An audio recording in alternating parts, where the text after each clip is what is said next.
Maybe I feel like a villain. They say I'm all for one. For clip, but I don't need no medal. I father, so why she should muting these sons? I'm leaving states where they're killing. New season, there's more to come. Take this as part of the pain that I'm bringing. A god of this new one, my time has begun. I'm gonna bring the lead on a death note. Sell games, so our body gonna explode. Kick him in the nuts, turn a falsetto. Now they're giving up, crocodile, how I let go. You ever said so? Coming from the dead zone, striking my opponents, take them down like Nintendo. Like a Richard Murray, not a snake, but I get close. Fuckatory and bringing my manifesto. Jokers are cubby, I take you to church. Act like I'm Griffith, I'm making berserk. Freezer, I'm treating these vermin like dirt. Sakuna, you know I'm the king of the curse. Put in the work, I'm evolving like Marians. I'll just to summon my own brothers. Look what I learn, I create new ideas and I mix it together like Show Tucker. I've been trapped in this cycle. I've been losing my mind. I don't mean to be spiteful, but I'm one of a kind. Keep her inside when I'm scheming, yeah. Look him in the eyes when he's bleeding, yeah. I be in the skies with a bleeding armies and legions. Welcome to the Anime Madness Wormhole. The wormhole is officially open on this JJK episode to commemorate the new season starting this past Thursday. You excited to talk some JJK? Oh, yes, sir. More than ready.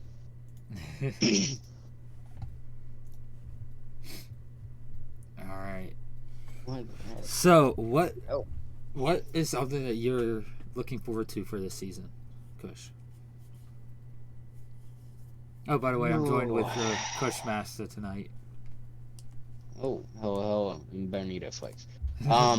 So I am ready to see if Gojo gets turned into that coat rack they were wanting. Yeah, You're that's also about it. expecting a certain character from the cover of Volume 8 as well.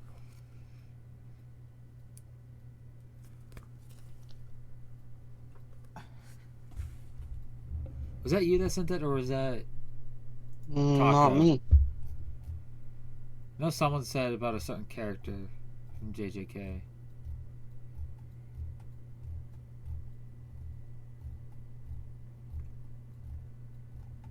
That wasn't me, to be honest. I thought it had to have been Taco. Was that in the chamber, or was that in general?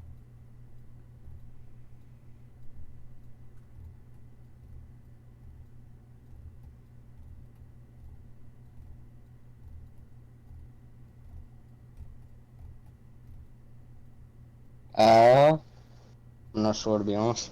It's not in the chamber. Oh well. So there's a certain character. He's on the cover of Volume 8 of JJK. And he is crazy. Are you excited to see why Maki is my favorite over Toto? Huh? Are you excited to see why Maki is my favorite over Toto? Yeah, actually, I am ready. Sorry about my voice too, if it's a little coarse or if I'm clearing my throat a lot or cough a lot. I had a concert earlier in the week and it killed, and I'm still suffering from it.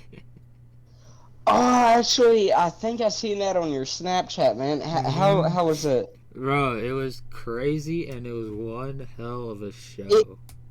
It looked amazing. It looked like inexperienced. Like, So, greater context, I went to the Falling in Reverse Ice 9 Kills tour.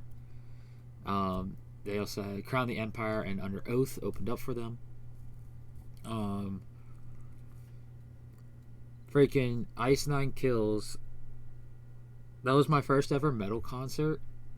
And I've been to a lot of like showy concerts, but Ice 9 Kills, Yeah. that is the best performance I've ever seen, ever, was by Ice 9 Kills that night. Like, the whole shower scene moment. And apparently in a show of theirs in Ohio, Hollywood Undead was also performing in Ohio that weekend.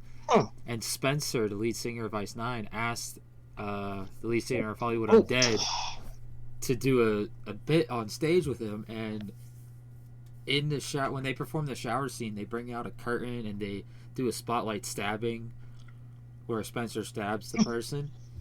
And the lead singer of Hollywood Undead was the person getting stabbed at that Ohio show. It was... Dude, what? It was an insane experience. I almost decided to get tickets for MetLife Stadium because it's Five Finger Death Punch, Metallica, and Ice Nine Kills. Huh. Dude, it would almost be worth it. Yeah, except they're like the nosebleed section is $200 a ticket. Oh, $1,000 for hotel. Not to mention the gas of driving there. Yeah, no. It's like a whole month pay just for one. Yeah, that's fucking too much, man. But one thing I did get at the concert is this giant book, and it's a graphic novel, and it's a story that the band actually came up with. Huh. I haven't read it yet, but it's big. And they have the second volume of it actually comes out in September, which I'm gonna get. Fair. Well, with that said, let's get into actual JJK stuff. So, since you haven't watched the episode yet, I will give you 2 little tidbits of it. Nothing spoiler-wise, but there is a lot of extended content in it. The first scene, the first part of the episode, or the first chapter it goes over, they extended the hell out of it, and it looked beautiful. Mappa killed it, and Mappa has yet to have a freaking break. Because you figure they had Chainsaw Man in fall. They had Vinland Saga and Attack on Titan in the winter. Vinland Saga went into the spring, which I'm pretty sure they had one in the spring too. And now, right after that one in Vinland Saga ends, we get JJK. So, I'm pretty excited for this new bit of Bleach. I know it's off topic. Well, Bleach is next week's Wormhole. Right. I know. I was just saying. Like, I don't blame you. Excited. I don't blame you because I just watched the first episode came out today, and I watched it, and it was. Man, I rewatched so episode 13. That way, I would get a little recap and They refresh. had Hell's Paradise. So was their spring one? There's another one. There's more. Mappa had Hell's Paradise in the spring on top of Vinland Saga doing its last 12 episodes as well.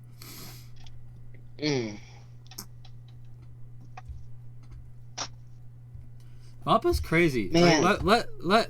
Let's break up Mappa's wiki real quick. Yeah, fair enough. Because that's still kind of on topic.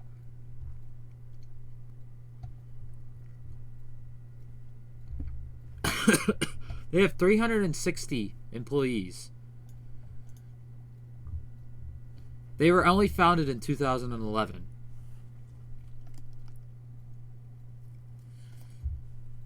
There's only 360 employees, and they're doing all this stuff. Let's see. They did Hajime no Ippo in 2013. They co-produced with Studio Madhouse on that one. Terror in Resonance was an original work. Like you see, they only have like one a year so far. Like in 2012, they had Kids on the Slope and Teikyu. 2013, they had Teikyu 2 and 3. They also had the start of Hajime no Ippo, which went into 2014. 2014, they had Terror in Resonance and Rage of Bahamut. 2015, they had Garo, Punchline, and Ushio and Tora. 2016, they have Garo, Crimson Moon, Ushi and Tora 2, Days, Yuri on Ice. And here's where it starts getting crazy. 2017, they had Idle Innocence, Rage of Bahamut Virgin Soul, Katakuri, Altair, and Inuyashiki, as well as Garo Vanishing Line. They did Banana Fish in 2018 with Zombieland Saga as well. And here we go. 2019, Dororo, Katakuri XX. Holy crap. They did the God of High School.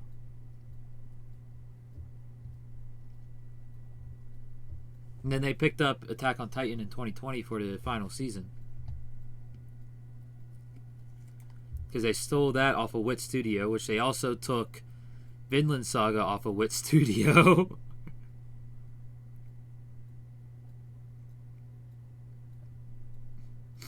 But here's their 2013 right now. This is their 2013. Or 2023. Vinland Saga Season 2. Campfire Cooking in Another World. Attack on Titan Final Season Part 3. Hell's Paradise. Jujutsu Kaisen Season 2. Attack on Titan The Final Season Part 4. That was just their 2023 so far. And then 2022, on top of it, they had AOT Part 2 and Chainsaw Man.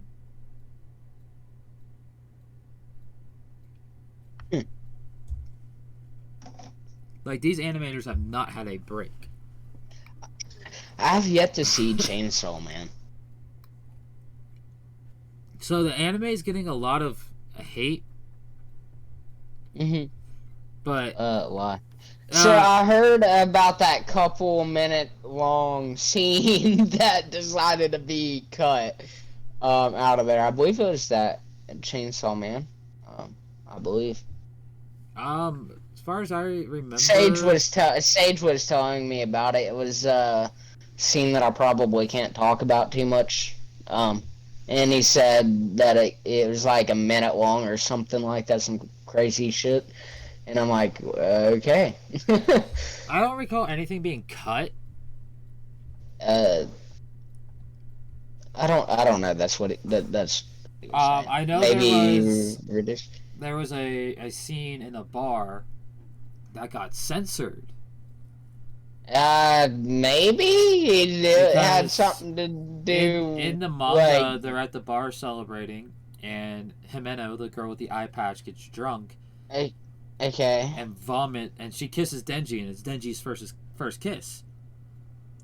Well, in the middle of that kiss, she throws up in Denji's mouth. Oh, okay. And she pulls her mouth away, and in the manga, you just see all the chunks of the vomit. Oh, bro, nice. And Dude, the anime. myself. Let me bring it up. Let me bring it up. Oh, bro, I would freaking piss myself laughing. So,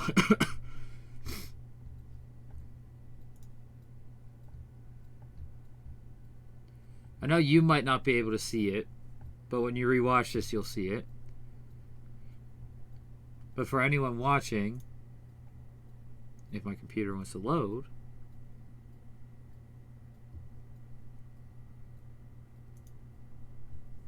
come on, computer. Nope, that's the wrong one. But the one that's up right now is the censored version in the anime. And the next part of the scene in the next panel, and there's the panel from the manga, everyone's like, it's barf, and then Aki's sitting there like, or I think it's Aki, says, no, it's Power. Power goes, if it's anything nutritional, he'll swallow it. So Denji just closes his mouth and he ends up swallowing the barf from Himeno. And it is hilarious and disgusting at the same time.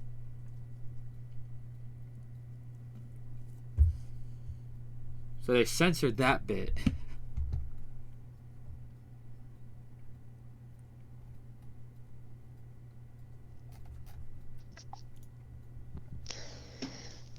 Yeah, that wasn't the bit he was talking about. To be honest, I'm not sure if that's even the show he was talking about, but like, for some reason, I really think that's what it is. Well, let's see if we can get a response out of him.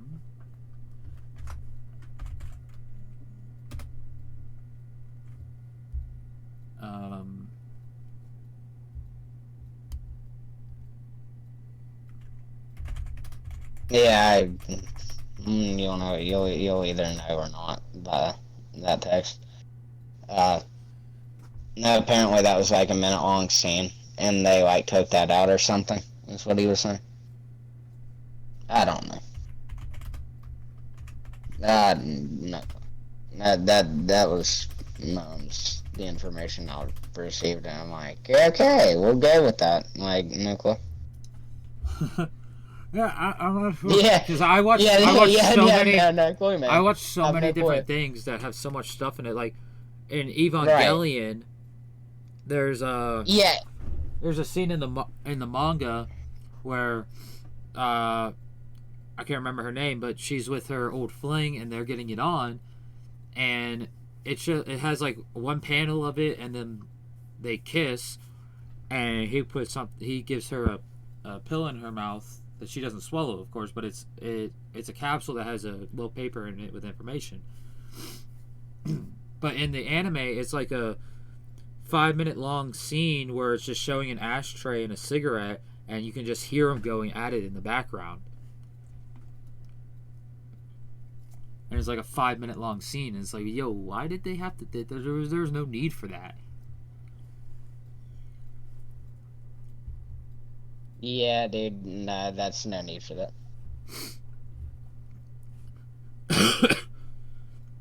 But you've seen JJK Zero, right? Yeah. Are you excited to see Yuta? Wait, JJK Zero. That's the one with Yuta. When Panda, Maki, and No. them were first years, No. and Gojo was their trainer. No, You haven't seen Zero. I don't think so. It's a prequel. It takes place 1 year before the main story.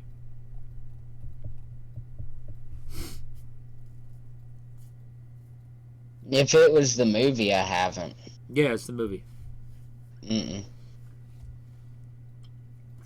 Well, I'd definitely give that a watch because you're gonna want to have a background No, on like, Yuta. I'm gonna definitely need to rewatch that entire thing, basically, because like I watched like 5 different shows were just kind of crammed down my throat at once, and like, you know what I mean. So It's kinda good for they season 2, there's not much that carries over from season 1 to season 2, other than the fact of like Yuji has Sukuna, and Gojo's the strongest, and Geto is a problem.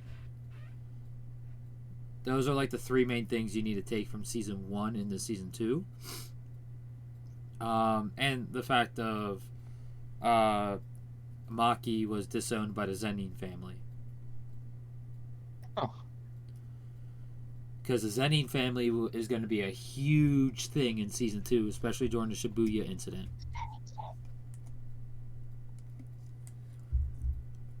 But Dude, Yuta returns, so you'll definitely need to have JJK Zero watched to have the background on Yuta. okay. Yeah, I'm gonna have to rewatch it, to be honest. It's short enough to where I'll rewatch it. It's 24 episodes, and then I think the movie's an hour and 15 or an hour and 35 Yeah, minutes, something like that. to be honest, I'm just gonna rewatch it. Um, Like, I need to rewatch that, there's no release date for the dubs yet. and I need to rewatch Hell's Paradise. Need to rewatch HP already? Dude, like I said, I had like literally 5 shows, just like, hey, watch these. And it's like, oh, okay, and it's like, you know, I'm kind getting of ready split to focus on all of them. I'm getting ready to read Hell's Paradise, but I'm gonna start reading it once I get caught up in Zom 100. Huh. Because Zom 100's first episode drops tomorrow, and let's just say this first episode is gonna be crazy. Ooh, so are you ready for the weekly One Piece rambling for a second? I watched an episode or 2 last night, right? And it was the beginning of Act 3. And man, the way they were Son Goku, I think, the old admiral or the Yeah, old fleet admiral. Sengoku. Okay, so he was telling some of the other Navy soldiers about the battle in the Valley of Gods. God Valley, yeah. Yeah, God Valley. Yes, thank you. But Garp I've and seen that, and I'm like, that's amazing. Like they actually described a little bit of how Garp and Garp Roger worked with versus Roger. Rocks. It was epic. Yeah. Speaking of which, Yeah, the man, new that was episode drops great. in a couple hours. Oh, I know what you're doing after this. Yeah, I still got... What else? I still have to watch the first 2 episodes of Liar Liar released today. The first episode of Temple. The second episode of Ayaka. The second episode of Ryza. The second episode of Tiny Senpai. The second episode of Am I Actually the Strongest? And then episode, I believe, 1068 of One Piece. Man, to be honest, how do you watch so many shows and have them all categorized in your memory to, like, remember specifically between show to show? Like, I just...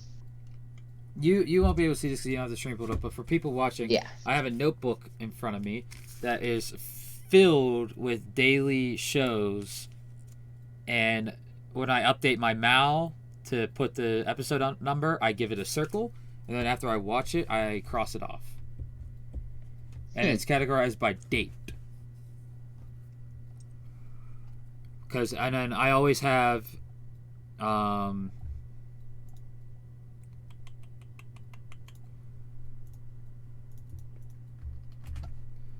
show y'all on stream.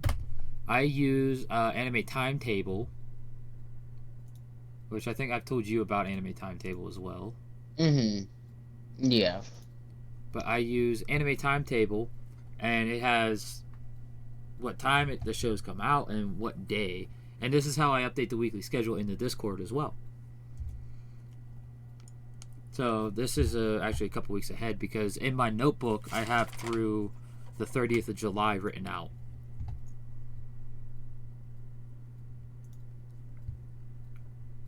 Plus, it also tells you what site they're streaming on. So if you ever have a question of what site the show is streaming on, it will have it on there as well. Now, new shows, when they first drop, like, okay, they already have Temple. Well,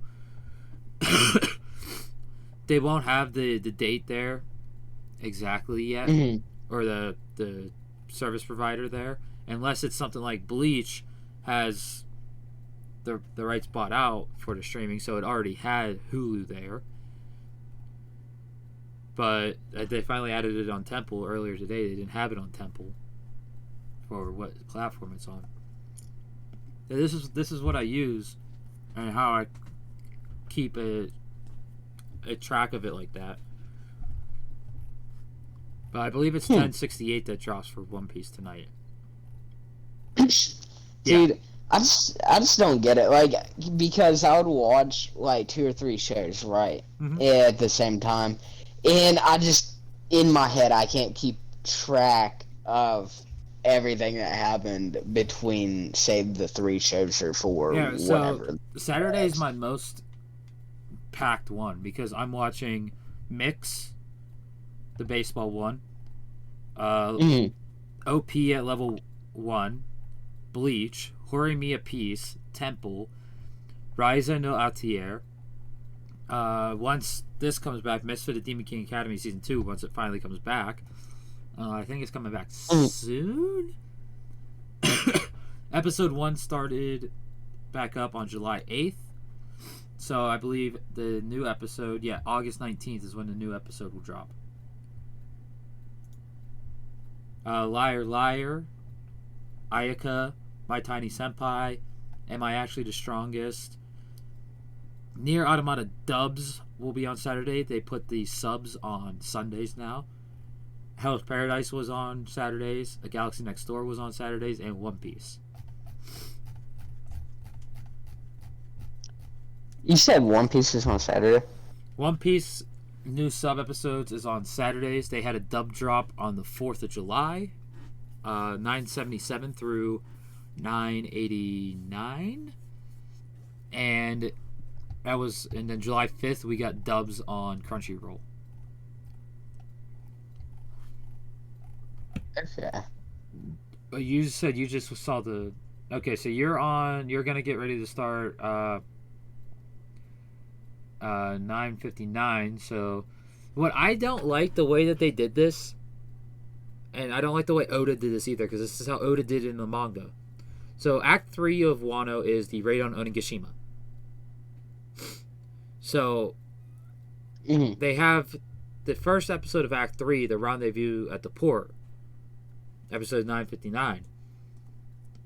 But then they go into Odin's flashback, and that's supposed to be Act 2 of Wano.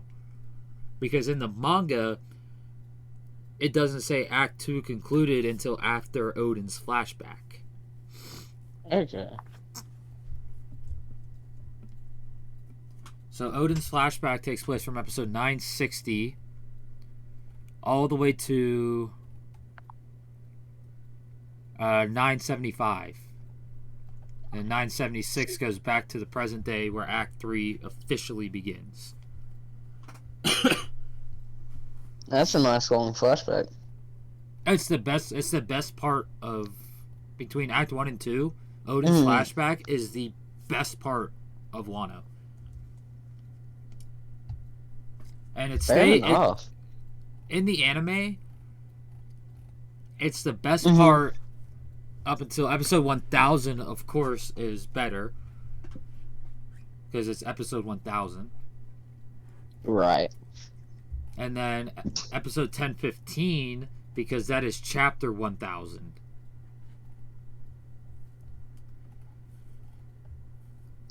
But where it consistently stays better than the flashback is I would say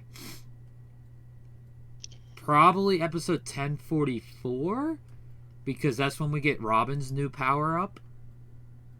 So, in my personal opinion, everything Marineford and Onwards is all pretty good. Like that to me is where it begins to stay pretty consistently good. But once you get to episode 1061 and beyond, it's crazy, because episode 1061 is where we get Sanji's big moment with his new power up. 1062 is where Zoro finally conquers Enma. And then it's just, I heard about Sanji kicking the shit out of Queen. It's a whole added. There's so much added stuff in that fight that is well deserved added. And then episode 1067, and the start of episode 1067 is crazy. Cause we get this added content with Kid, and the stuff before the title card, which is normally where like the recap part is. It's not a recap. The stuff before the title card in episode 1067 actually is the end of the fight. So it does this cool opening with Kid, then it has the title card, then it goes back to midway through the fight.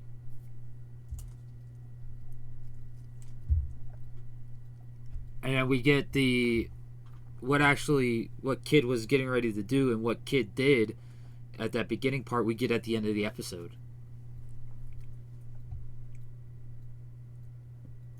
It's so cool the way they did that.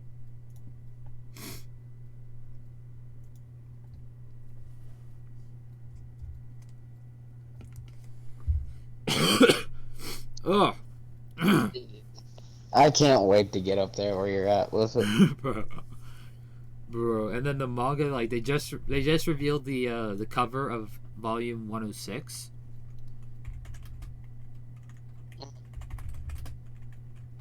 Which I'll put it in the Chamber of Secrets so you can see it.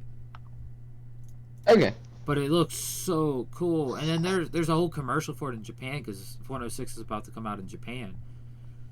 And I saw it on TikTok, and it was crazy good.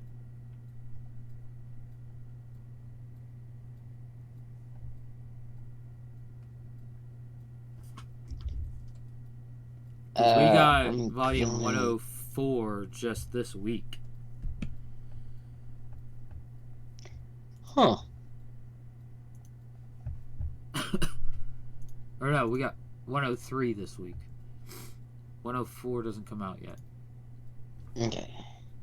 There, I just put it in the Chamber Chamber of Secrets. That is volume 106. Okay.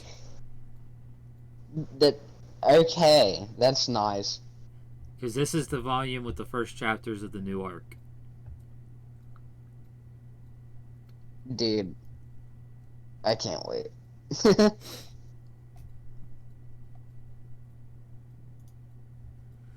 But back on topic, Ooh. the JJK. Ooh. I need to know one more thing. One more thing. Mhm. Does Nami get to keep Zeus? I'm not spoiling that for you. Oh. Dude, I was like low-key hoping so. I know, like, plot won't allow that. So. So not much when I just searched JJK. Let me try Jujutsu Kaisen fully spelled out. Did I spell Kaisen right? Yeah, I did. There we go. 10 shonen heroes Hell's Paradise Gabimaru could defeat. Ooh. I don't know why they have Denji and Yuji on there. I mean, I know they're all part of the Dark Trio, but are they really heroes? Like, Denji kinda is. And Chainsaw Man Part 1, he doesn't really feel like a hero. In Part 2, Chainsaw Man is like Chainsaw Man as a persona is like a hero because Denji has to keep his identity a secret. And basically Denji's whole character in Part 2 of Chainsaw Man is, how do I make it seem as natural as possible for my identity to get out there? Because he wants to be known that he is Chainsaw Man. He wants it. But that's like his whole character is, how do I make... Because they sent someone to watch over him because he's actually going to school. But they sent someone to watch over him to make sure he keeps his identity a secret. And I can understand Yuji, but Yuji's character is weird. Number 10, Kenshin from Rurouni Kenshin. So, I have watched the first episode of the remaster that they're doing for Kenshin. They're remastering it? Uh-huh. And I wanted to see if it was actually a remaster. So I was looking at some forums and stuff, and it is a whole new series starting from chapter 1 of the manga, and people who watched it before I did were like, yeah, there's stuff in here that wasn't in the first episode of the original Kenshin, and it actually follows the manga a lot better than the original animation did. So I'm not even going to bother watching the original animation. I'm just going to watch the new one. But Gabimaru, can he defeat like the best swordsman in all of anime? Like, Kenshin's whole character is, he's such a cold-blooded, he's such a killer that they couldn't keep him locked up. So what they did was they gave him a katana where the blade is on the backside, and it's a curved katana, so it has a little bit of a curve to it, and the blade's on the backside, and it's supposedly extremely hard to kill with a blade like that, and he still finds a way to just murk people with it.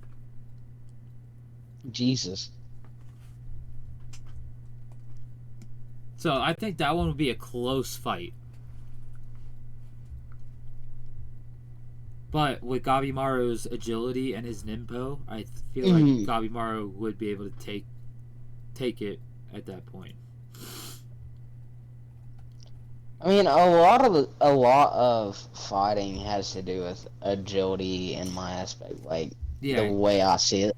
So Now, next yeah, up on the list is a definite W for Gabimaru. It's Your Forger from Spy Family. yeah. That's a definite.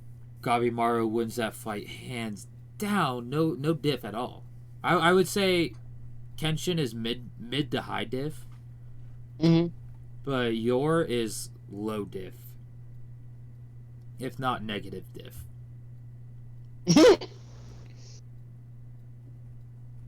Oh my god. Now Be like here plugging away out of a wet paper bag. here is a good matchup actually. It's Akame from Akame Got Killed. Now this could be low diff or extreme high diff, because Akame's agility is on point with Gabimaru's. Her speed is up there with Gabimaru's. What Gabimaru is going to have to worry about, because Gabimaru is used to just taking hits. Like, he'll take sword strikes and other hits. The thing Gabimaru has to worry about is her sword, does it have the name there? Muramasame, is a one-hit kill. It's a cursed sword. It curses you. One strike is all. The tiniest little cut is enough to kill you. Okay, then she's gonna win it. Like I have to go. Like, There's no way. This is There's a no very. way Gabimaru wins it. And if There's he no does, way, in my opinion, because if their agility is on par with each other, if their speed is on par with each other, like agility, speed-wise, and stamina, if all three is on par, he will definitely take a hit eventually throughout he the has fight. more stamina, without a doubt. He has more stamina. Okay. Because This is where we she's start used running to- into. she's used to quicker fights because of her one-hit kill. Yeah, that's fair enough. Yeah. So I think Gabimaru will take this. It's just going to be extremely high diff. So one And cut. it could either one. go. Yeah, like one. she has. One slice. One. And not even a slice. It could be just a little prick. Like poke. Like a little prick. Like, if she blood has is to drawn be- with this sword, it's done. She has to be extremely careful when cleaning it, because if Yeah, she just like pricks if herself she once, she kills and herself. pricks herself. It's pretty much if your blood makes contact with that sword, you're dead. Pretty much. Right, because like obviously if she touches you with the blunt, just the blunt blade, not the sharp end, just the blunt blade, nothing's going to happen. So the second your blood makes contact, you're dead. That is pretty much what we're going with. Yeah. Imagine Kenshin with this sword. Yeah, so Like, Kenshin's already good enough to get a one-strike kill no matter what. Yeah. But this could go either way.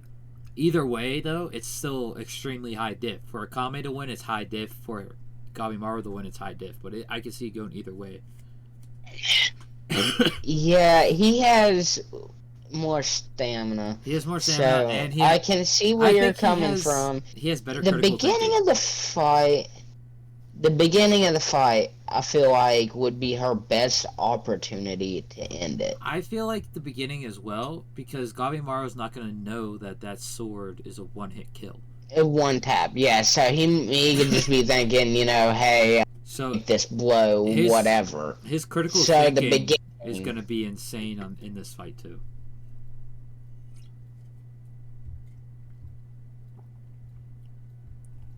Let's see what's like. Tanjiro, yeah, Gabimaru would.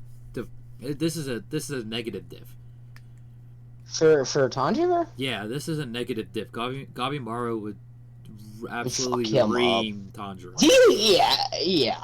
Gabimaru is stronger than the demons in Demon Slayer. Dude, as much as I want to say Tanjiro got it, like, just because, it's Tanjiro, I can't even. No, because There's no way I can defend him at all, bro. There's no Gabimaru chance. outclasses him in speed, agility, strength, and critical thinking. Tanjiro has decent No. Not no, on the he has level of actual tank. Gabimaru's. Not on the level of Gabimaru's. To be honest, like, he thinks too much, Like, and it's not even quickly. you He thinks too much. You haven't finished the season His yet. battle IQ's not that high. You haven't finished the season yet, so you don't know, like... What do you mean? And episode 12 and 13. Because 12 just came What do out you mean? today for Hell's Paradise. Oh, yeah. And episode 13 comes out in the dub next week. And I did not. the critical thinking he has in those 2 episodes, let's just say Tanjiro's thinking, he has good thinking. It just takes forever for him to get to the point. Oh, Gabimaru will get to that same point in a split second. Yeah, Tanjiro thinks too much, man, because although it is fairly, I will say it's fairly fast, but it is not. It's not on the speed of Gabimaru's. No, it's not. Like, now, Killua from Hunter x Hunter. I've yet to see that, to be honest. This one could go either way. Because their speed's pretty close. Gabimaru's got the better thinking, and I believe Gabimaru has the better stamina. The problem is, we haven't really seen Gabimaru do anything against lightning. And that's Killua's main power.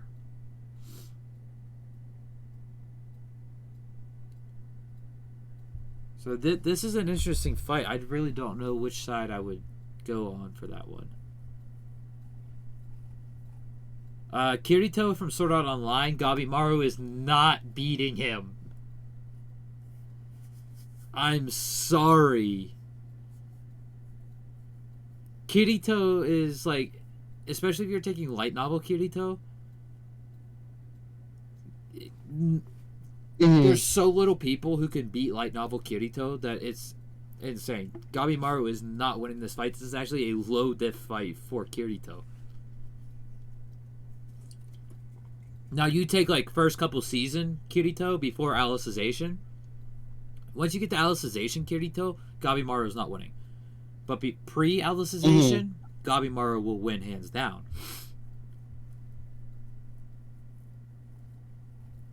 Light Yagami from Death Note. Now, here's the thing, is Misa with him? Because if Misa is with him, because we don't know if Gabimaru is his real name. But if Misa's with him, Light wins this fight. If not, Gabimaru wins all day because Light doesn't have any strength or combat ability.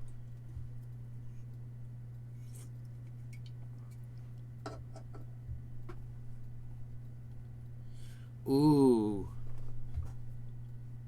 I don't know how I feel about this one.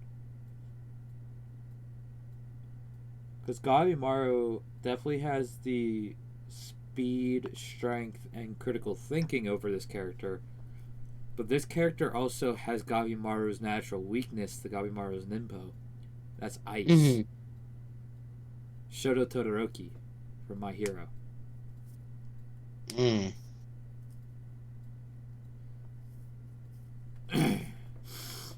Dude, Shoto? See, they say right here, Shoto's use of fire and ice skills puts him at a strong disadvantage against Gabimaru.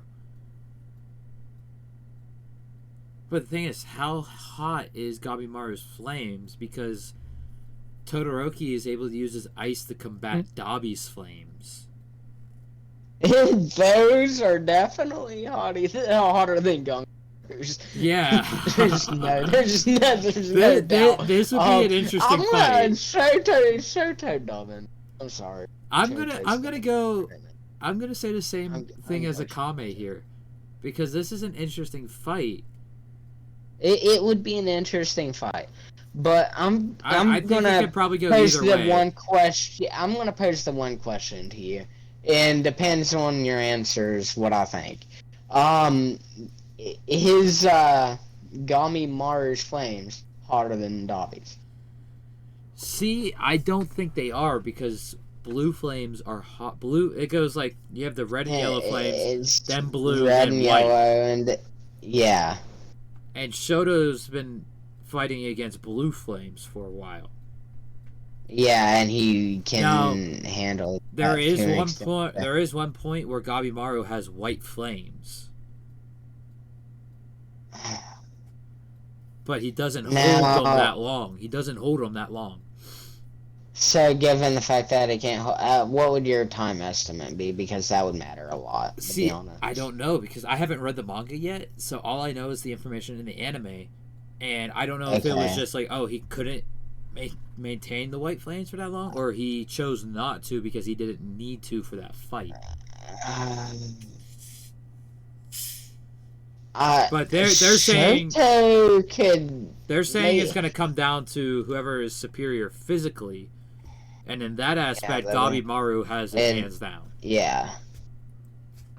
So, I want to think that as well. But let's go on the hypothesis that he can't maintain the white flames. Mhm.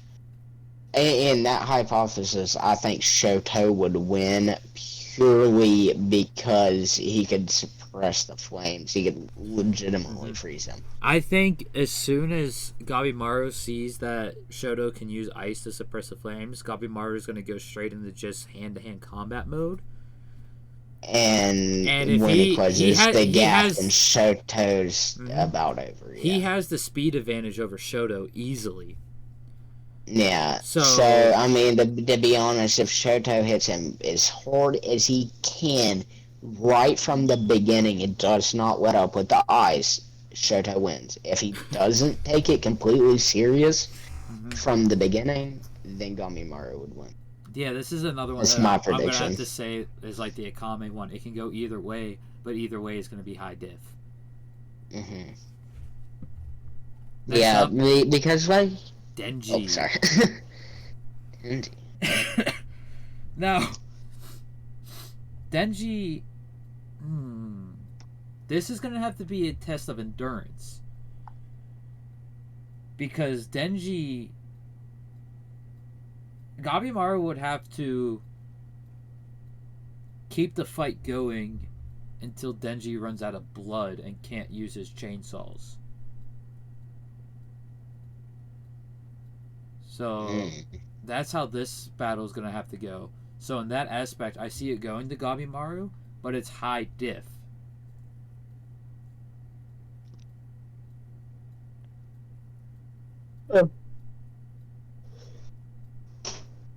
And yeah, they do make a good point. Gabimaru might not even be able to be cut by Denji's blades.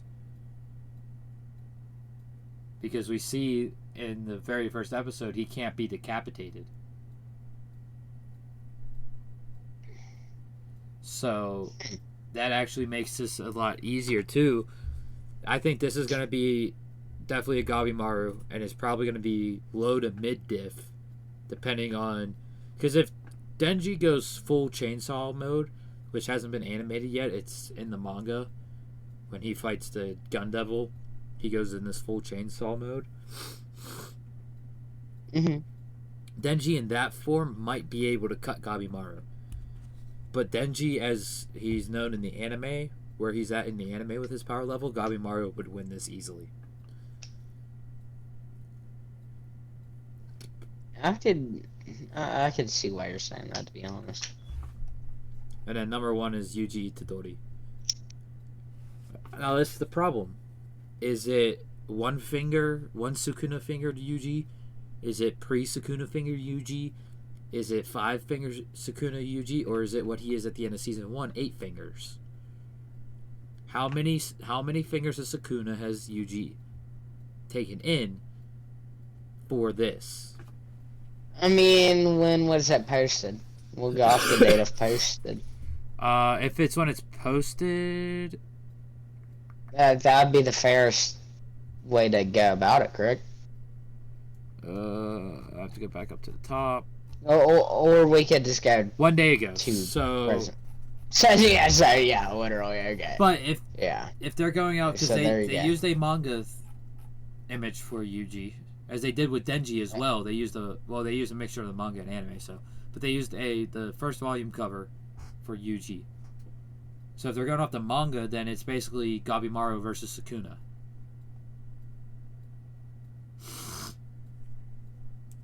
And I think that's a high diff fight. Yeah. Dude. 10 things Shonen's Big Three does better than the Dark Trio. So Bleach, One Piece, Naruto versus Chainsaw Man, Okay. Jujutsu Kaisen, Hell's Paradise. Okay. Comedy. I'm interested to Of see. course comedy's gonna be on there. Abso-fucking-lutely, dude. What do you The mean? whole point of the Dark Trio is to be brutal Dude. and dark. All I have to say, though, is Gojo. That motherfucker is funny. Gojo is, I would say Gojo and He Denji's personality. is fucking hilarious. Gojo and Denji's personality are probably the two Oh only my comedy God. factors in the Dark Do Trio. you remember that scene where Tanjiro in Demon Slayer, obviously, the scene where Tanjiro is talking to this little kid in the Sword Maker's village, Yeah. and he's sitting here, he's like, let his head, he's like, go commit seppuku, and shit like that. Dude, that kid absolutely went off on the Mist Hashira. Yeah. He definitely did. Yeah, that kid, yeah. I'm But- sorry, that I just had to. I seen that yesterday, and I was telling Taco about it. So and far- it's quite. In Hell's Paradise, there's no comedy. Yeah, I can get. Yeah, I can. No. JJK None. just has Gojo's personality. But yeah, like, which is great. season 2, I mean, it's like the entire show. in Gojo's flashback, we'll get a lot more Gojo comedy. But once that flashback's over and we get into the Shibuya incident, there's like no comedy whatsoever. I mean, that's fair enough. Okay, yeah, it's fair enough. And I then, still want to see if this man gets turned into a character. and then Chainsaw Man, Denji's personality in part 1 is literally like the only comedy in it, pretty much. And Power. I guess Power too. So there is some comedy in... Chainsaw Man definitely has the most comedy out of the Dark Trio. But when you're going up against One Piece, Bleach, and Naruto, Bleach, I would say, has the most comedy out of the 3. Oda just has a way of better entwining the comedy into serious moments. And, I mean, Boruto's turning it into a joke, so... Yeah, so I heard about the Kawaki incident. Where, him making everybody think that he's Naruto's real son, whatever. all that yeah, shit. so basically Boruto Yeah, pulled a dude, Bleach. oh my god. Boruto pulled a Bleach. This was So done in the why would- Fullbring arc with Ichigo. So why would this dude, no, like, it doesn't make sense from where I'm at, and So the reason it doesn't even make sense The for reason- Kawaki to want to do that. So Like- here's why. Kawaki doesn't want to lose Boruto because they're friends. But Make Kawaki him wants public to enemy kill number one? Good idea. Kawaki wants to kill Momoshiki, who resides inside of Boruto. Now, as Kawaki was, as technically an outsider brought in, Right. him killing the Hokage's son is very bad. So if him and Boruto switch places, no one is going to have a problem if Kawaki kills him. To get rid of Yeah, Momoshiki. because- What the fuck's he gonna do? Kill Boruto and just leave his cold dead body there? Like, yeah, Pretty much. you're fucking dead now. I mean, he already killed Boruto once and Momoshiki had to save Boruto. Alright. So the next time Kawaki kills Boruto, that's it. Boruto's gone. Yeah. And it's a lot better seeing as the Hokage's son killing an outsider over an outsider killing the Hokage's son. Yeah. That's Kawaki's whole thought process. Which, in retrospect, it's not bad. He has. Okay.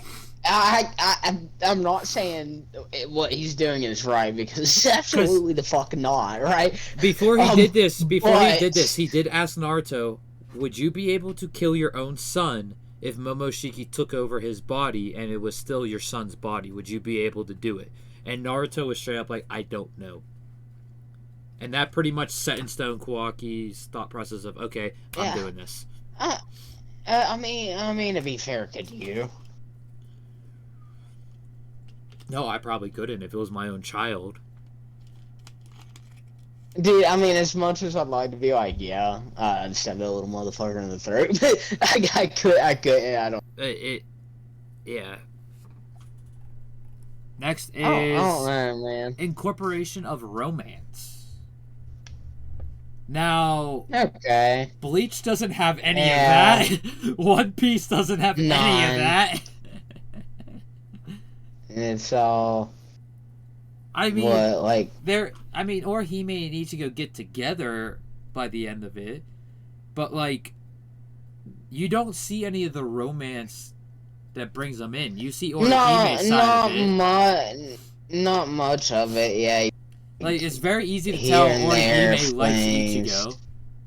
And, I mean, anybody can tell that he's, like, feeling the same, though, I mean, realistically. And then But I don't see much. the big three, the One Piece, there's like none because Luffy's ignorant to it. Luffy's like Goku, Yeah. where he thinks marriage is like a restaurant. Yeah, and then you got, like, Sanji, who's a fucking super perv, so he ain't getting then- romantic about shit. And then you got Zora's half-ignorant ass. And then in Naruto, I mean, yeah, by the end of Naruto's Yeah, main series, but- there's a little bit. Alright, But but it's it's coming- more so in Boruto than Naruto, It's so coming it doesn't from- even fucking count, really. It's coming from the last.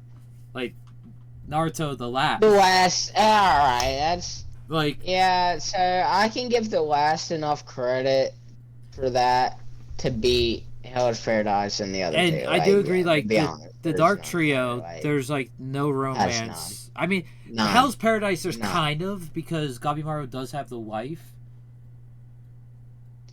Right, but that's like, And I don't know, dude. That's Where- circumstantial, where I'm I at- guess. where I'm at, it's like the chick, Sagiri.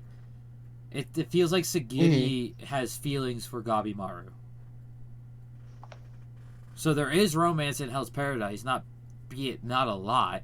JJK, there really isn't any until Toto comes on screen. And Chainsaw Man, I mean, Denji's whole spiel is to get a girlfriend. So I can't see this one being on this list. I can't see the incorporation of romance being on this list because the big three has so little romance to begin with.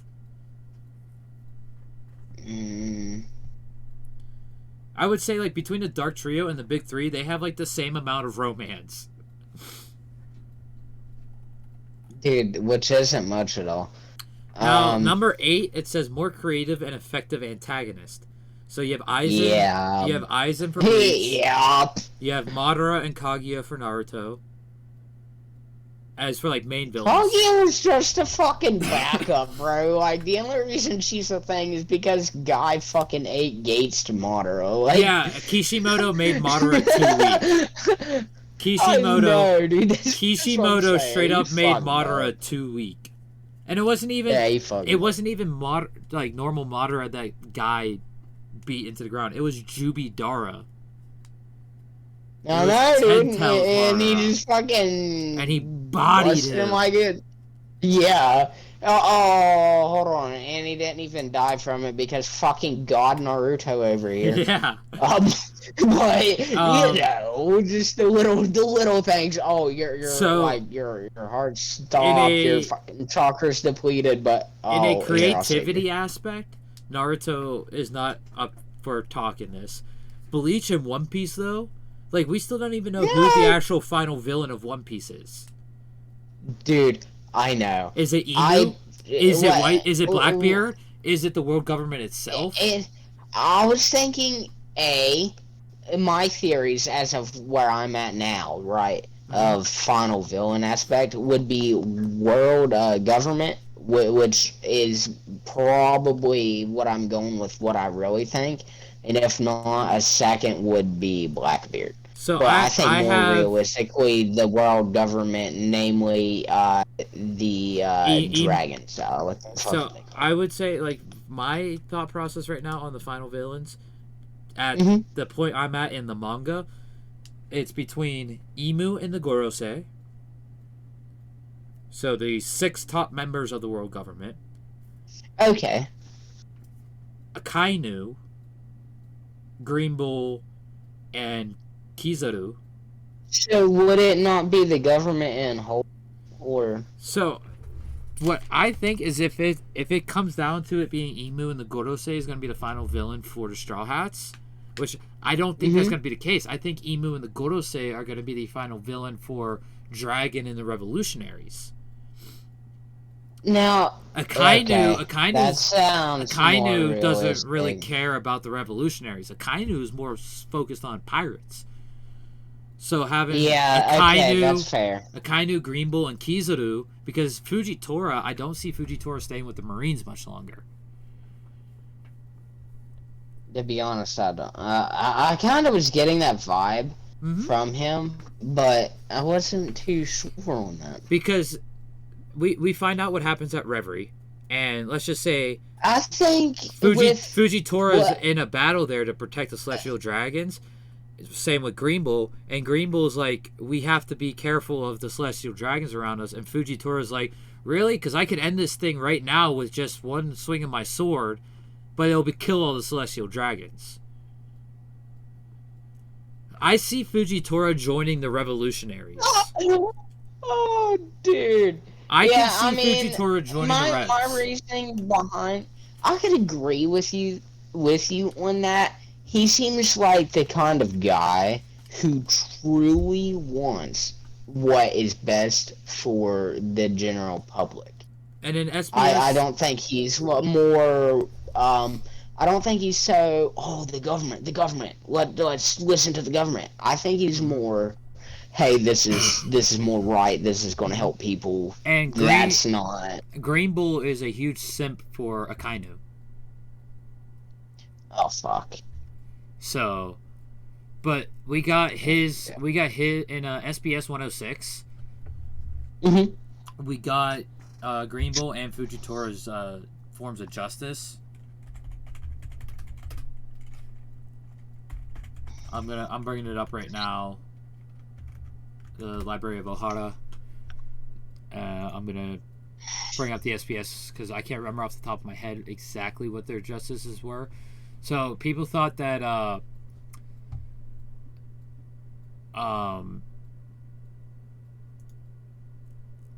Fujitora's was like blind justice, given the fact that he's blind. But where's it? He doesn't have it up yet. He only has through 101 up. What the hell, Artur? Artur! You're the guy I go to for this stuff. Where did Tekken get it from then? Alright, I'll just Google SPS 106 English.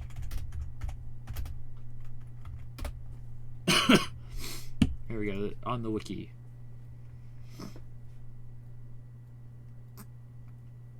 So, but I know Green Bull's is more closer to that burning justice like Akainu's. SBS Volume 106.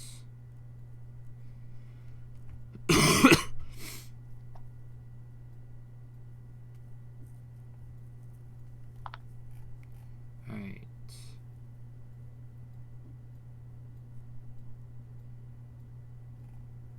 And the wiki doesn't have it up yet.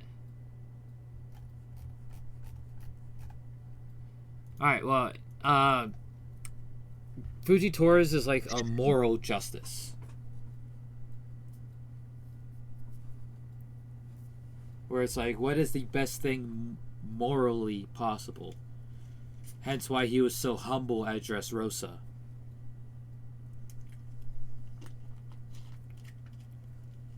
But with that said, and then of course the Straw Hats. So, I feel like the Straw Hats are going to have 2 final villains. Blackbeard and Akainu, Green Bull, Kizaru. The 3 admirals. So, I see Luffy having a pretty difficult time with Blackbeard. In my opinion. Well, you figure Blackbeard's all about devil fruits, and Luffy's been really training his hockey. Yeah.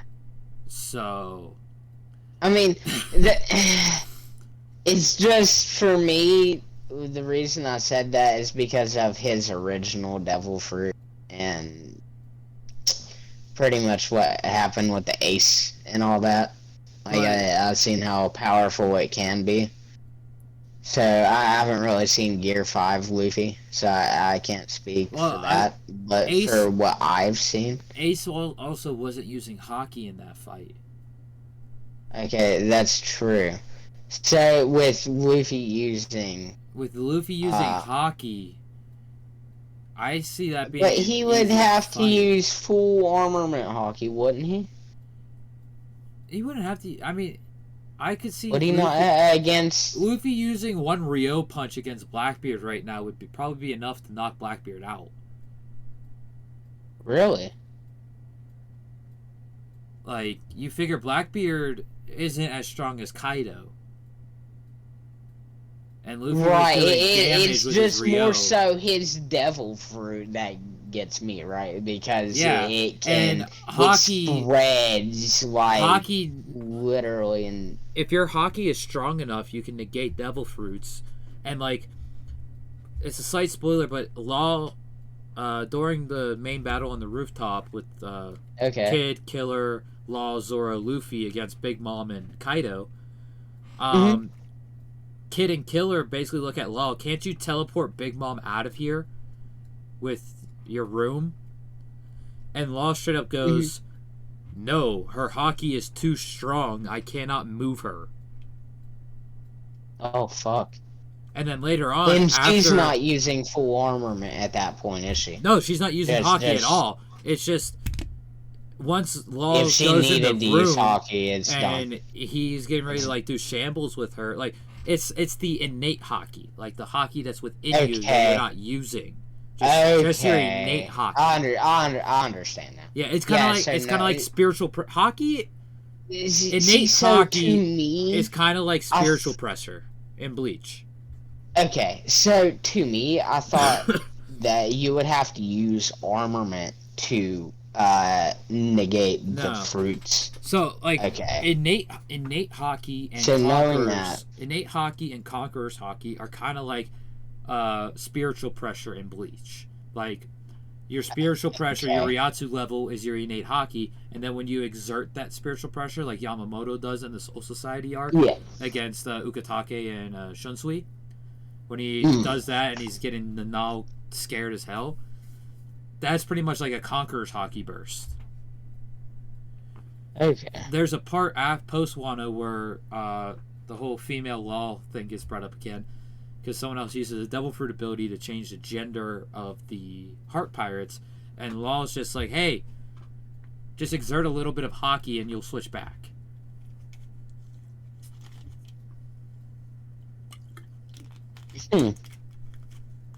But back on topic, One Piece and Bleach are definitely carrying when it comes to most creative and effective antagonist. Yeah, I'd agree. I mean, it makes sense. Like, Chainsaw Man, they're just people's fears come to life. Jujutsu Kaisen, they're pretty much the same thing, but instead of devils, they're curses. I would say Hell's Paradise is what carries the Dark Trio when it comes to this category, because you have the Tensen. Mhm. You should have been introduced to the Tensen where you're at. They're the ones that can change their gender. The immortal beings. Oh shit. They're in the opening. The blonde and pink hair ones are in the opening. Okay. Yeah. They definitely carry, but yeah, the Shonen Big Three definitely outclasses the Dark Trio when it comes to the antagonist. Yeah, I mean you're definitely right. That The next category is Oh, significantly? Of course there's going to be more episodes. The big three have been going on since, all three of them together, since 2004. Yeah, dude, that's obvious. Oh, actually, 2002, because Naruto started in 02, Bleach was Yeah. 01, One Piece was 97 for the mangas, One Piece's anime was 99, Naruto's anime was 04, and Bleach's anime was 06. Yeah, like Bleach has 366 episodes. One Piece has over 1,000, and if you include Boruto, it's almost 1,000 episodes of Naruto. Because you figure it's 720. It's over 1,000. You have 720 episodes of Naruto, and then you have 293 episodes of Boruto. Which, if we bring up a calculator, 720 plus 293 is 1,013 episodes. But of course they're going to have... All of them have been going on for over 20 years, manga-wise. Even though Bleach has ended, I mean, there's a chance that Bleach will come back with a manga for the Hell Arc. Mm-hmm. But this is just common sense right here. JJK is coming up on 300 chapters, I believe, and it's getting ready to end. Chainsaw Man only has 134. Hell's Paradise, I'm pretty sure, only has like 100 something as well. More world building. Now, One Piece carries this one. Yeah, bro. Okay, so One Piece has more one building than the rest of them fucking combined. One Piece has more world building than all That's so five of dumb. them combined. Yeah, that's my point, bro. Second- Like, you can go ahead and stay with it. You can go ahead and pick any 10 anime you want and put them against One Piece, and that in that, and One Piece got it. The only one I would say would probably come close to One Piece is Dragon Ball, but that's No, because of the absolutely fucking universal and multiversal crap. Dude, I'm sorry. There's okay, bro. Okay, more world building. Are we going purely off like distance? I think covered when people talk about world building in anime, it's okay. where the anime takes place. Dragon Ball originally took place on its version of Earth, and now it's a multiversal. Okay, so in that aspect, legitimately, because it's universal, I'd say Dragon Ball has to have it. But here's the But thing: Dragon Ball doesn't go if as we're- in depth with all of its different planets as No, One Piece does with the islands. absolutely not. So One Piece Yeah, still eclipses it. Okay, so we're going off of detail as well, not just the Oh yeah, because that's length included and in world distance building. Okay. So, given that detail and all of that is included, One Piece is easily the top. it's dub. Yeah, because with Dragon It's Ball, like- yes, there are trees, yes, there are rocks, but dude, it doesn't go into fucking detail. No, plus One Piece It's- is the one story where, okay, you have this incident happen. In another show, it would forget about those characters entirely. No, they're still relevant in One Piece. Yeah. Like You might Eneru- have seen somebody on episode fucking 8, and now on Hold on. episode fucking like 502, we're bringing them up again. Episode 6 was when Buggy was... Oh no, episode 4, I think. It was when Buggy was It's introduced. when Buggy was introduced, and he's still like He is a super major relevant. player. He not just super relevant. He's going after the One Piece in chapter 1086. Are you serious? He's trying to go after the One Piece? He straight up said if Shanks is going for it, we might as well too, and re-sparks other people's dreams who joined him. Do Shanks and Buggy know the location? That we still don't know. We don't know if they know the location because they didn't They go to were Laughtown. on the crew. They didn't go though because Oh. Buggy was sick, Yeah. Okay. and people No, still they don't believe know the that location. people still They don't believe know. that the reason Buggy got sick when they got close was because Buggy had a devil fruit. Because Shanks' crew, no one on Shanks' crew has a devil fruit. That when Buggy gets close, he'll get sick again, and yeah. So, That or he'll go. but the whole thing the is, sickness. we're led to believe that they don't know because Shanks basically told a certain character, drop your poneglyph etchings and leave. Mm-hmm. So I'm guessing they don't. I'm guessing Roger didn't tell them where it was. I don't. So Rayleigh has to know. Rayleigh knows what the Void Sentry is, what the One Piece is. He knows all of that. He offered to tell Robin about the Void Sentry at Sabaody. Yeah. He offered to say what the One Piece was, and Usopp was all for it. And everybody else is like, shut the fuck up. Yeah.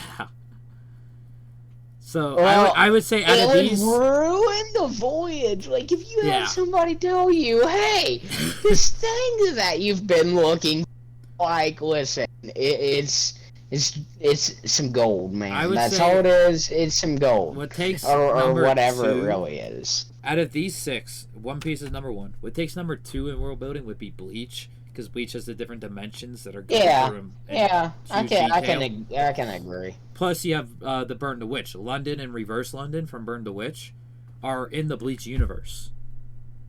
It's London's branch of the Soul Society, is what Reverse London is. And then I would say Naruto does come in third because of all the different villages and stuff. But then you have Hell's Paradise is like Edo period Japan. And then JJK and Chainsaw Man are modern day Japan. So there's not much world building for those. Of course, there's going to be more movies and extra content. They've been out for so long. This is another one where it's just like obvious. Moving on. Yeah. Believable protagonist development. Oh. Yes, because Denji is a pretty plain protagonist. Yuji is one of the worst protagonists I've ever seen. Gabimaru is what carries the Dark Trio for protagonist-wise. Yeah. And Gabimaru reminds me of Ichigo because they're similar protagonists. Gabimaru just wants to get back to his wife and protect the people he cares about. Ichigo's whole spiel is protecting the people he cares about. And of course, Luffy is like one of the best protagonists ever created. Like, don't get me wrong, Luffy is not the brightest book in the shed, but his character is so well written. And then Naruto's just Naruto. Naruto's a basic shonen protagonist.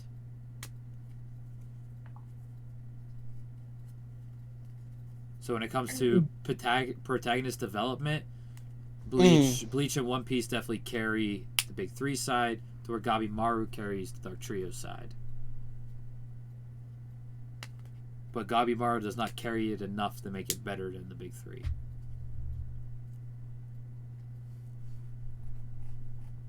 Three is music and background score. It's so good they used a Bleach image because Bleach is like the king of OSTs. Like Treachery Aizen's theme. Mm-hmm. Oh, like when I first heard Treachery, I was getting One Winged Angel vibes, which I believe One Winged Angel is like the best antagonist OST ever created. That's Sephiroth's theme from Final Fantasy VII. Oh, okay. That is like it's such a good song, but when you're in game and you hear it, it's one of those songs that gives you goosebumps on command no matter how many times you've listened to it. And Treachery is another one that's like that. And then of course you have Ichigo's theme, number 1.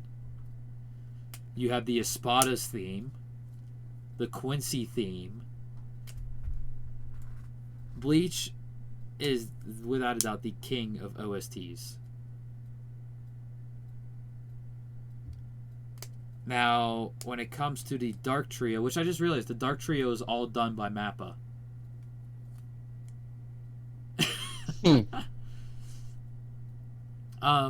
They have great OPs, but they don't come close to the OPs of freaking Big Three. No, I mean, to be honest, there's really no comparison there. No, like the OSTs, It's a little. the OSTs weren't as impactful. Like I still like, I already mentioned the Bleach ones, but then you have One Piece. You have, Overturn, the one that plays for the march to Sabaody, the Sabaody walk. Yeah. Dun dun dun dun dun dun dun. Mm-hmm. That one is huge and iconic, and it's still used to this day. Like in episode 1000, it gets used. You have probably the most recognizable openings in anime, being We Are, the first opening of One Piece. Okay, that's. Like Ow, you little. they brought it back. They brought it back so many times. They used it in the 10th anniversary episode, the 15th anniversary episode, the 20th anniversary episode, episode 1000, episode 1015. And in episode 1000, they actually do the original opening, like the actual animation opening, You're off not me, just a little bitch. song, updated for everyone on the crew. To where I would say the best thing with the Dark Trio is Chainsaw Man, because it had 12 different endings. That's fair. Back to that Chainsaw Man thing I brought up about the why people didn't like it and it had bad Blu-ray sales. The animation. People didn't like the way the characters were animated. And if you look at any manga panels from Chainsaw Man and then look at their animation, you can tell like the way they're drawn in the manga is somewhat like a 3D type of drawing in the manga. So that's why they did that in the anime. Video game expansions and adaptations. We're dealing with the big three here who have been around for 20 years. 25 years in the case of One Piece, because the image they're using is from One Piece Odyssey, which was a 25th anniversary project. And the Dark Trio are too new to have any games right now. And Bleach is getting a new console game in the near future. Be the first one since PlayStation 3. I'm sorry, what did you just say? Bleach is getting a new console game. Shit, dude, that's cool. Oh, yeah. Number one, playful filler. Okay, the way new gens I'm gonna are have done, to check that out. the way new gens are done are literally so there isn't filler. Like, they're done seasonally. Yeah, there's no. Yeah. I've noticed that. The only thing I can accept filler in is One Piece, as long as it's in between arcs, because you can throw anything in there. They're on a boat in the middle of the ocean on an adventure. Yeah, and you can legitimately talk anything, and it will make sense because it's, hey, I'm going from this island to that island. Beginning of the show, it's like, oh, this is the island we're going to today. Yep. And it's like, oh, okay, cool, made sense immediately. Naruto's filler just sucked. It's garbage. Fucking guy puking on a boat for 3 episodes or whatever it was is god awful. Bleach. It's like 3 or 5 episodes or some shit. It was god awful. I couldn't do it. Bleach has a mixture of good and bad filler. Bleach was more tolerable to me. It was easier to watch all with of the them. filler. Yeah, it's way more tolerable. I don't even really know that I would count Foxy as filler, but like Foxy's not. Long Ran is a canon arc. It's in the manga. Foxy's so horrible. Foxy is horrible. I do agree with you. I hate that arc completely. They added like filler it's so content. shit. It should just be filler. They added filler. They added filler content to the anime of the arc. Okay. It was like That's 20 chapters that's in the what manga. That's what felt like Yeah. a little fillery But to you me have because there's filler shit. G4, Okay. the filler arc after Skypiea. Mm-hmm. Condoriano! That was such a good freaking arc. Dude, I can't get over the Foxy thing, man. He's just so horrible. He is a canon character. So the whole point of the Long Ring Longland arc was actually Zoro and Sanji's dynamic. Can I make Sebeko jokes or no? I mean, probably not. to an extent, but yeah, more than likely no. Okay, that is that arc, man. Oh, is that But arc? the whole point You of can that put two arc and two was together. to You can. the dynamic between Zoro and Sanji, and you'll see when you get to the raid on Onigashima how they are with each other, being the wings of the Pirate King, the left and right arms of the Pirate King. Yeah. That's what that whole arc is building on. That's what Long Ring Longland builds on with their match Right. that they partake in. Mhm. I mean, I get it and all. It's just. Oh, dude. But yeah, there's no playful filler, and the fact It that hurts. the Bleach doesn't even have filler anymore because Tite Kubo came out and Oh, said that all of not it is overly. canon. So, hold on. Are you telling me Bleach is canon? Or All the stuff in Bleach is canon. It's the way it is in the original 366. It's not in canon order Mm-hmm. because the Zanpakuto Rebellion Okay. takes place before the raid on Hueco Mundo, but in the anime, it's in between part 1 and part 2 of the raid on Hueco Mundo. It didn't make sense. Yeah, but if you watch the entire arc before Shouldn't- Ichigo leaves for Hueco Mundo, it makes It a would lot make of a hell of sense. a lot more sense. Yes. Okay. Yeah, the I was bounce. curious about that because, dude, to me, I'm just sitting here. I'm like, am I missing something? Like, I watched it religiously. Like, when I did finish, like, start and finish Bleach, I watched it, like, sat there, did not have my phone. I paid attention to the shit. And, like, somehow I felt lost.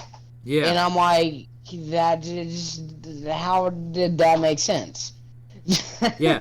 The only one that's in its correct spot without having to rearrange the manga is the Bount arc. Takes place right after the Soul Society. Because Dude, in my personal is opinion, they searching really... for a way to regain his powers, and the Bounts promise him a way to regain his powers. Mhm. Which makes sense because at the end of Soul Society, he loses his Quincy powers. Am I mistaken, or did I watch Uryu go to the big bad Quincy? Are you talking Like, about the yeah, post are you ready credit? to train me? The post credit scene, Episode at episode 13. 13. To play Yeah. with me. Yeah, yeah. Did you not see the cover art for the new season? Yeah, I seen Your Ichigo Uryu on walking one in side, like Ichigo on the other side. that. Yeah. Uryu is. I mean, he's a Quincy.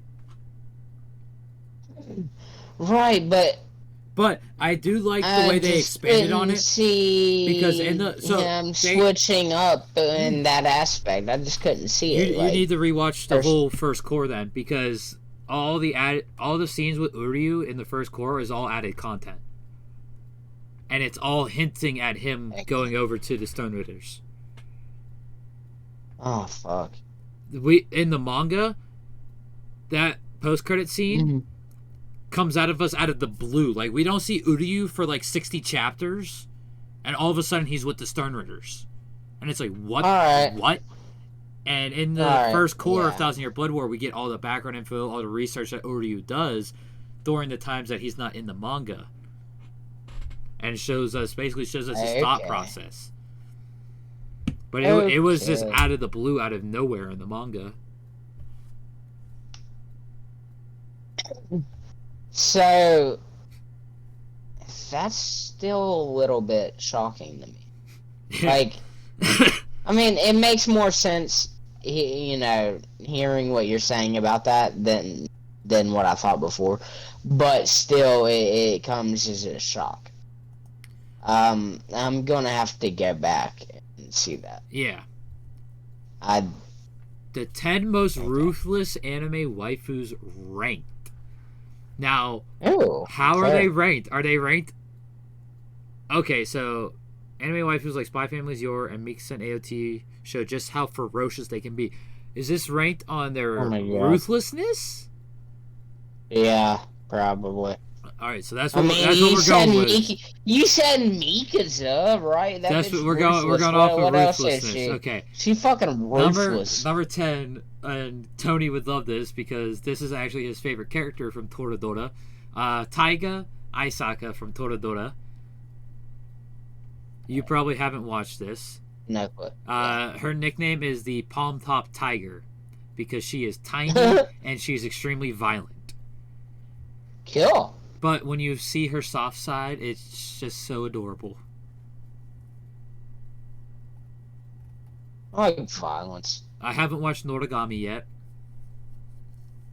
But they have her at number 9. I haven't seen that. Alright. Arisa Utatane from Fruits Baskets. Okay, I can see why she's on here, but she has mellowed out, so she doesn't deserve to be on here. Because the majority of the story is... She got meted up pretty good. She's shown now. The main character of the story is her best friend. And the main character is such a cheerful, mellow character who doesn't get mad, like, at all. And Arisa basically looks out for her because of the way her mellow nature is. But before Arisa met Toru, Arisa was part of a gang. And then after she meets Toru, because Toru's mother used to be part of the same gang, and Toru's mother is actually a huge role model for Arisa. And when Arisa meets her, it's after Toru's mother had Toru, of course, because her and Toru are the same age.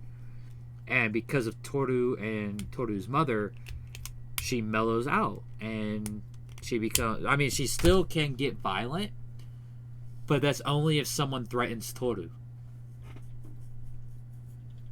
So she's pretty mellow, so she doesn't deserve to be on this list, in my opinion. Android 18.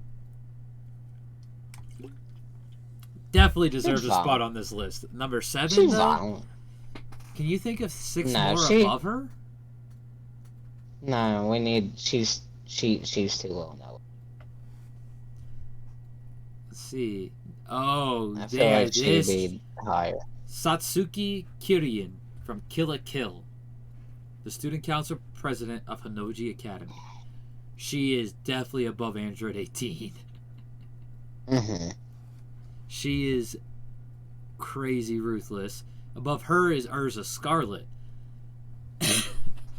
Now, here's the problem with Urza. She's kind of like Arisa. When it comes to the Fairy Tail Guild, she will get ruthless. Now, does it happen a lot more often than in Fruits Basket? Yes. But outside of her being a powerful mage and doing all she can to protect her family, which is the guild, she's kind. She's a sweetheart. But we do see her violent side a lot. I think she would be better as a number 7, putting Satsuki at number 5 and Android 18 at number 6. Would work probably best. Yor from Spy Family definitely deserves top 4.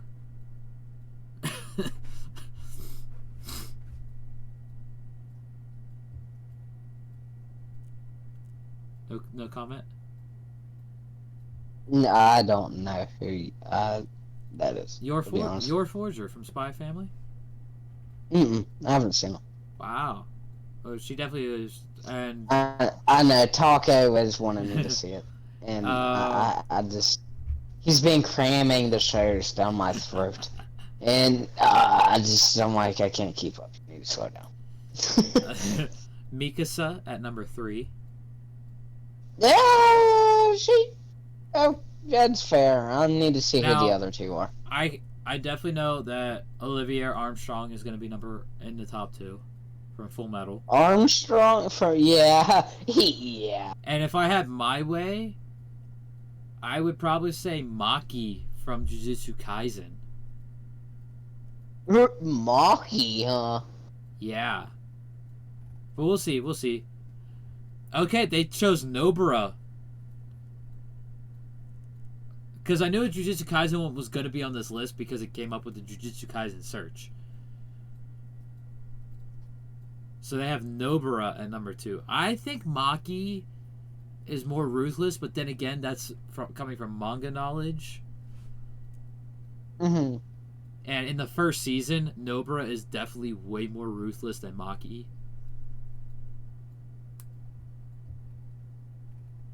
And then number 1, of course, is Olivia Armstrong. Yeah, that's no arguments. No I argument there. I can't argue. Listen, I'm good. The bitch will fuck me up if I argue. I'm good. 35 best She was- anime yeah. waifus of all time ranked. So this is their waifu status. I'm going to bring up the Google Slides of our waifu bracket and see if any of the ones we selected in our waifu bracket line up on this.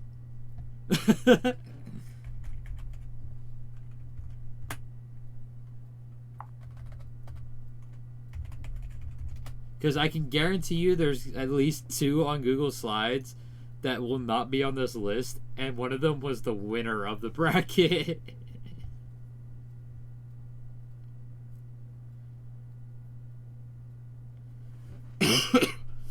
Ah.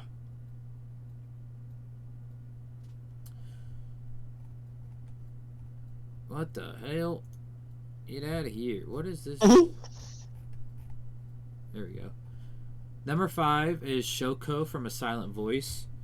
Now, Shoko is not of age in the movie. In the manga, there's a point where she's of age at the very end. So, she wasn't counted for on our list. We went off of characters of age on our list. Because, I mean, we're not weirdos. Yeah. um. Now, don't get me wrong. Don't get me wrong. I'm getting you wrong with what you're saying. The way her personality is definitely wife material. The way her personality is and the way she treats people. I can't go into such details. Number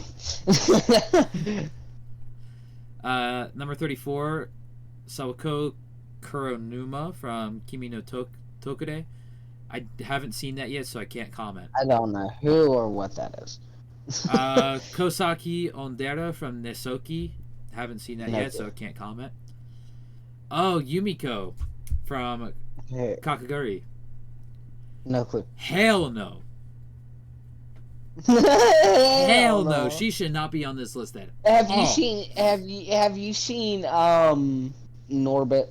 All I get is the Respucia going down the water slide scene when you said hell no.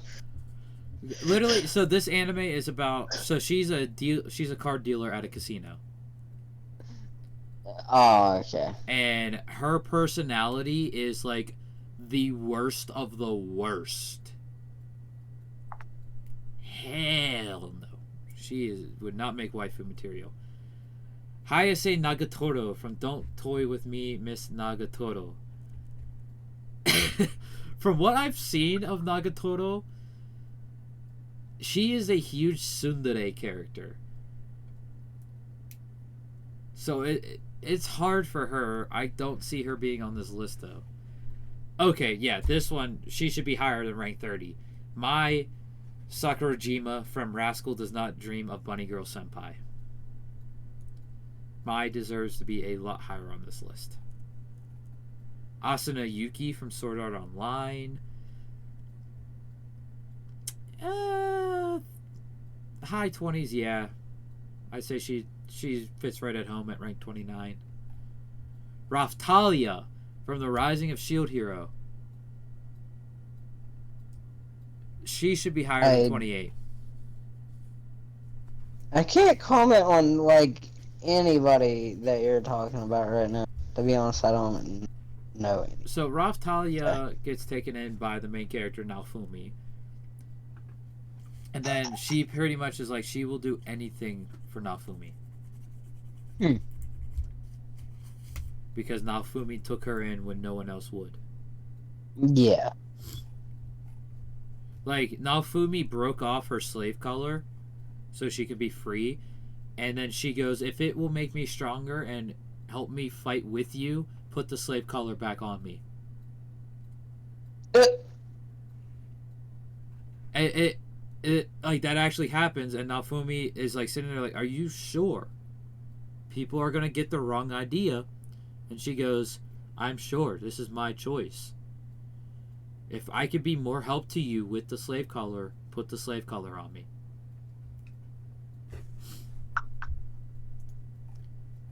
Next, Shoko Komi from Komi Can't Communicate. I do agree with her, the way her personality is as well.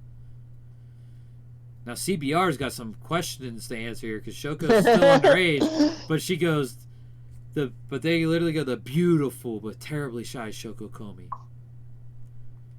Like, come on, I'm just talking about personality here and nothing else, and you're getting into all this, looks and stuff? Come on, CBR. It's not right.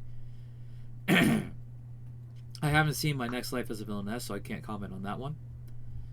Your Forger from Spy Family.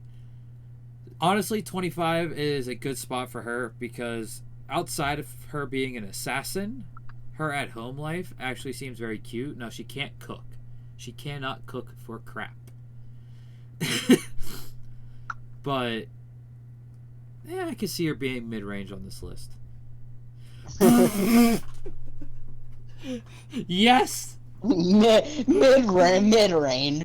Number 24, this character should be a hell of a lot higher, and I'm so glad that this happened because it's a huge meme. Robert E.O. Speedwagon from JoJo's Bizarre Adventure. Speedwagon has always been a huge, like, meme waifu. Like, it is the male waifu.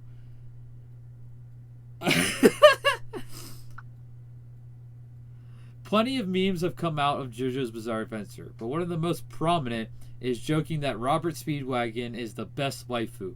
After all, Speedwagon always stuck by Jonathan's side during the events of Phantom Blood, then remained a loyal ally to Joseph during Battle Tendency.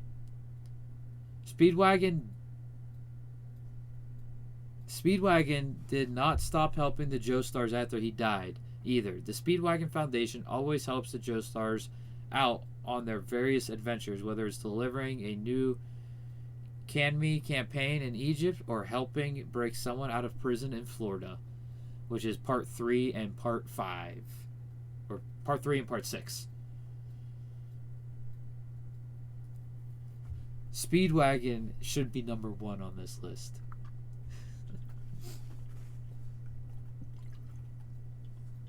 Okay, Spice and Wolf I have yet to see yet, so I don't know about Hollow. Darkness from Konosuba. You haven't seen Konosuba, have you? No, I haven't. Oh, it's perfect if you just want to laugh your ass off. Yeah. Yeah, the main character is a panty thief. And just a fair warning, the only of-age girls that you meet in Konosuba are Aqua and Darkness. Huh. And Darkness's whole character is, she gets off on kinky stuff, especially her being used and toyed with, and, that's about as far as I'm going to go with that. You'll have to watch to find out the rest. He said PG-13. That was borderline not PG-13. Yeah. Miriko from My Hero Academia, she was actually on our best waifu list, and she made it to the semifinals. And I do agree with Mirko. Mirko is best girl from My Hero Academia, without a doubt. I'm sure you probably have a different thought process on that. What is with this ad? The ads. No, like I can't get rid of it. It was just a random Amazon ad that I can't get rid of. There we go. Wow, I am so shocked this is on here at number 20. She was also on our best waifu list. She got knocked out in round 1 by Claire, though. Casca from Berserk. I'm surprised that she was actually part of this list. Now that this is happening, I gotta send this list to Tony. What's he doing? I'm surprised he's not on here. He has D&D night. It is his D&D night. So he'll be here next week for the Bleach one. Oh. Okay. Which, just so you know, he dropped Bleach to number 2. For what? We can go over his top 16. I need to know what he dropped.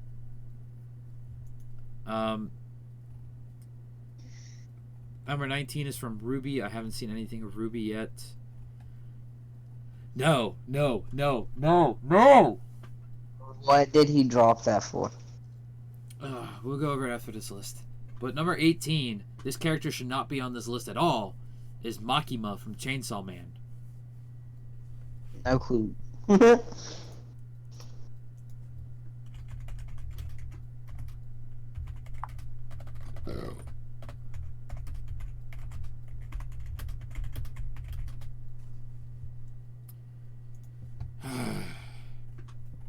Number 17 is Shinobu from Demon Slayer. Now, who do you think is a better waifu from Demon Slayer? Shinobu, Mitsuri, or what was the other girl's name?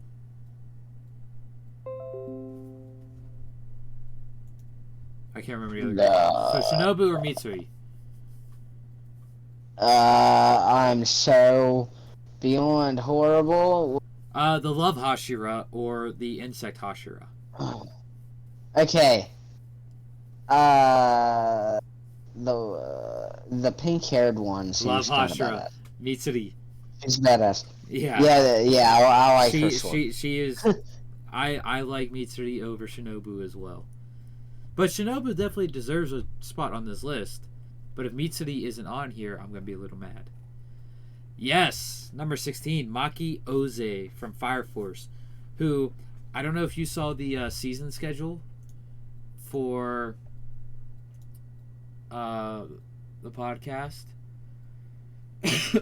but after we go over everyone's top 16s, I think the next thing is our top 16 characters, and then our top 16 waifus.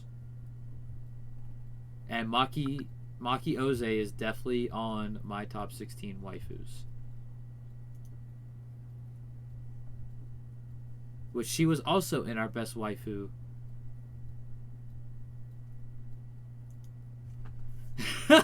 So I sent Tony the list, and I told him number 18 will piss you off, because that was Maki. Or not Maki, Makima. And he responded, she isn't a good waifu at all. She sucks mad dick, deserves not to be on the list. She sucks mad dick, deserves not to be on the list. Oh my god! Oh my god! Oh my god! Tell Tony I said that if I had to be with her, I'd commit seppuku. Pretty much! Tell Tony I said that. Oh my god.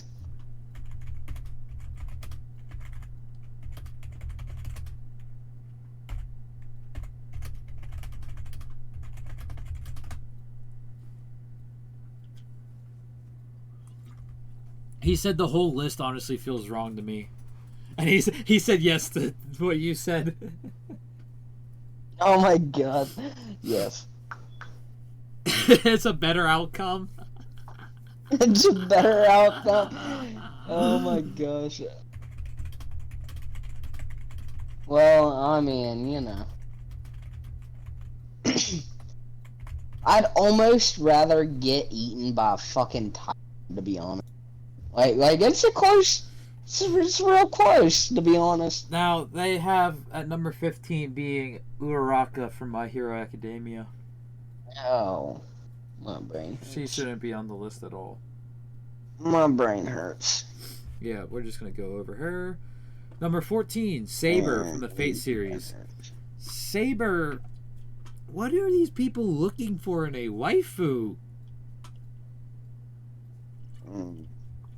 I'm not even. Brains and a real big butt. I'm not even. Okay, now we get back. Now we get back into the good stuff. Now we get back into good stuff. Kurisu Makais. I can never say her damn name right. From Steins Gate. She's a good one.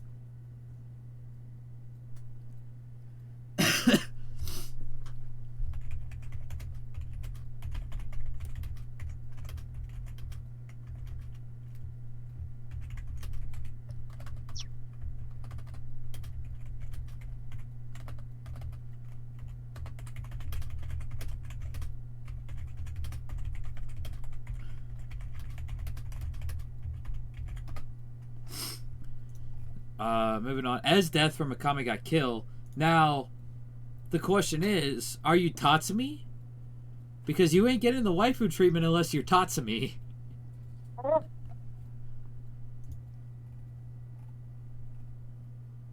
Okay. Number 11 should be higher, in my opinion. Okay. Number 11 is Miku Nakano from the Quintessential Quintuplets. She's my favorite character in the Quintessential Quintuplets. She is a history buff. She is amazing.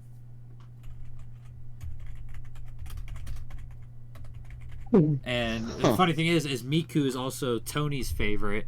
So I just messaged him. Number 11 should be higher.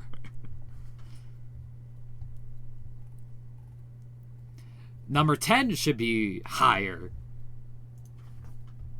Number 10 is Nico Robin.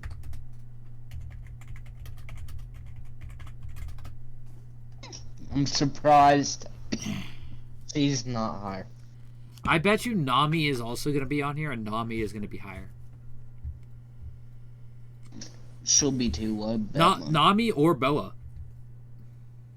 It'll be Nami. Or even Vivi. It could be one of those three. Nami, Vivi, or Boba. Could be Vivi. I think it would be Boa if there's going to be another One Piece. I think it'd be Vivi or Nami, to be honest. Marine Kitagawa is definitely top 10 from My Dress Up Darling. How would you love to have a waifu who is obsessed with cosplay? Fair. That's pretty much me. That's pretty much Marine. I highly suggest. Dude, I thought you were about to be like, "That's me." I'm like, what? God, bro, I was about to fucking die, man. I highly suggest watching My Dress Up Darling. You will love it. Now, I haven't suggested it to Sage or Taco because it is a huge fan service one, without a doubt. There's a lot of fan service in My Dress Up Darling. Sage likes his fan service. Don't let them fool you. Well, they tend to watch it with their significant others, so when it comes to fan service, they really... They like it. But I will say, I do own the first 4 volumes of the manga, and the manga is more explicit than the show. They do censor stuff in the show. But... a lot of animes do censor things, though, to be honest. Like I highly suggest giving this a watch. It is a great, wholesome show. Yeah, I believe you completely. Yeah, I believe. Number 8 is Kaguya Shinomiya. It's wholesome. Number 8 is what show's wholesome? Kaguya Shinomiya from Kaguya-sama Love is War. I'm sorry, as much as she's a great character, she has the wealth behind her, but I'm not getting into a mental battle like Light and L style every time I want to have a debate with my weight. Like, that's... no. She is too low. Or too high. Oh my god. You're not getting into a fucking battle. No, literally, the whole concept of the story is the two main characters, Kaguya and I can't remember his freaking name, but he's the student council president. Okay. It's a mental battle between the two of them to get the other one to confess. And it's like watching Light Yagami and L fight each other in a mental battle. Like, don't get me wrong, it's great show-wise. Like, the show is amazing. It's one of the best romances there are right now. But I could not have that as, like, an everyday thing with my own significant other. Okay, so, me personally, I'm more into the anime for things such as, like, Attack on Titans. It's more like I want to see violence. Yeah. Like, I want to see you get your fucking head ripped off and thrown across the room, you know? Mm-hmm. I do Um, tend to prefer the more action stuff as well, but I am a sucker for good romance stories, and this one was literally a mixture of romance and Death Note, which piqued my interest, Fair. and it's very good. Like, it is. It is. I definitely mean, I'm enjoyable. not knocking, you know, no hate on any show. It's just the bloody gory. Yeah, there's not any in that. Number 7 Nah. should be higher, but she's not my number 1 from this series. It's Yoroichi Shihoen from Bleach. That's fair. My number 1 from Bleach is Tier Haribel. Cannot remember who that is. She is the number 3 Espada. The only female Espada. Okay. Yeah. Actually, I take that back because I'm technically wrong with that because Neliel was technically a female Espada as well. I was saying that. I was about to say I thought Neliel. Neliel to Orosrak. Yeah, I mean, the only Espada with a German name. Hold on. I could see you being a Neliel kind of fella. Wait, never mind. Tier. Never mind. I like That's Tier all. better. Yeah. Number 6 is Mikasa Ackerman. Now, 6. my In opinion, what fucking aspect? she is, I'm not saying what aspect. in my opinion, Jesus Christ. in my thought process, is she is too high for the main simple fact of it's the same argument as Death. How with Death, I said if you're not Tatsumi, it's not gonna work. With Mikasa, if you're not Eren, it's not gonna work. So that's my whole thought process on why she's too high. Well, she mad simping when there, so yeah. Number 5 is 02. Same thing as Death and Mikasa. If you're not, what the hell is his name? I can't remember his name. Yeah. From Darling in the Franxx. The main character's name. I Hiro. have not seen that, so Hiro. sorry. So if you're not Hiro, it's not going to work. So... But you Well, know who fuck, 02 is. She's the pink hair with the red horns. Pink hair, red... Oh! Yeah, Okay. that's 02. Okay, fair enough. Mm-hmm. She is way too high on this list. Even if you don't bring in the Hiro aspect, Mm-hmm. if you're not Hiro, it's not going to work. Her personality is not waifu material at all. Number 4, Urza Scarlet. I can see her being here. I can definitely see her being top 10, but not top 5.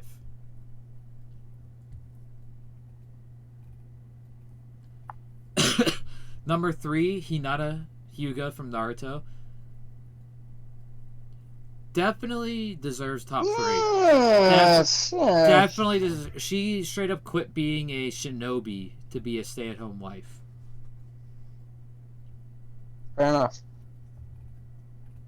Toru from Miss Kobayashi's Dragon Maid.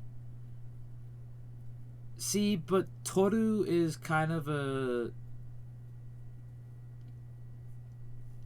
Yuri Yandere. So she's like that lesbian psychopath who will do anything to make sure no one else gets with the person she loves. But the way they do it in Miss Kobayashi's Dragon Maid is they do it in a funny way. Instead of a ruthless killing way, like with, Gasai from Future Diary. Who else am I trying to think? I can't remember her name, but from Yandere Simulator. Misa from Death Note. Why am I blanking on all these different people?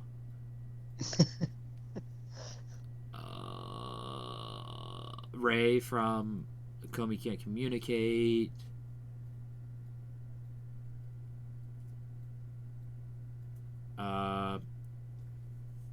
Yeah. And number one, I don't know who number one is.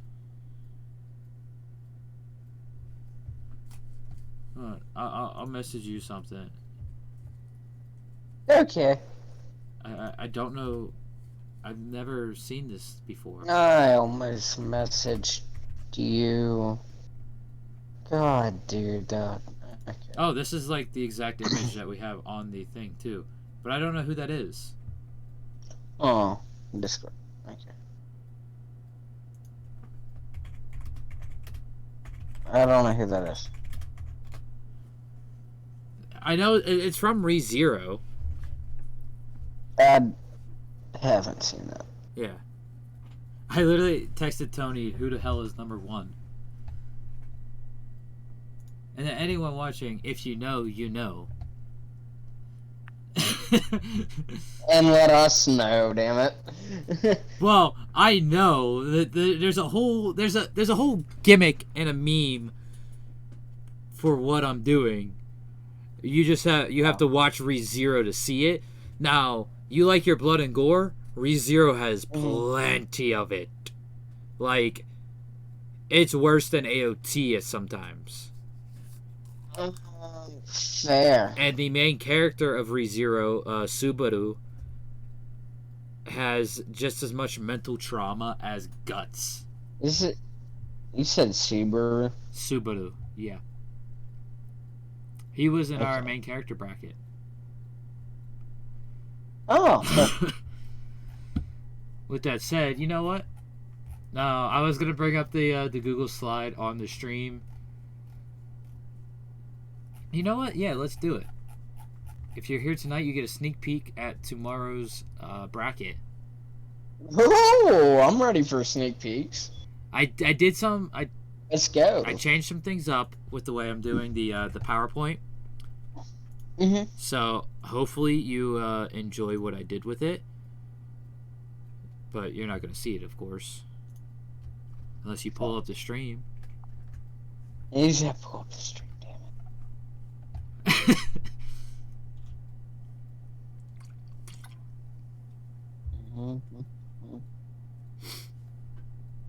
Dude. Will you send me the link? I literally do not. Yeah, I do not have Twitch downloaded on my phone. I just want to be able to click the link and like pull it up on my Google browser kind of thing. Oh, like the Twitch link? Yeah. Oh. Just, if you can send it to me in Discord real quick.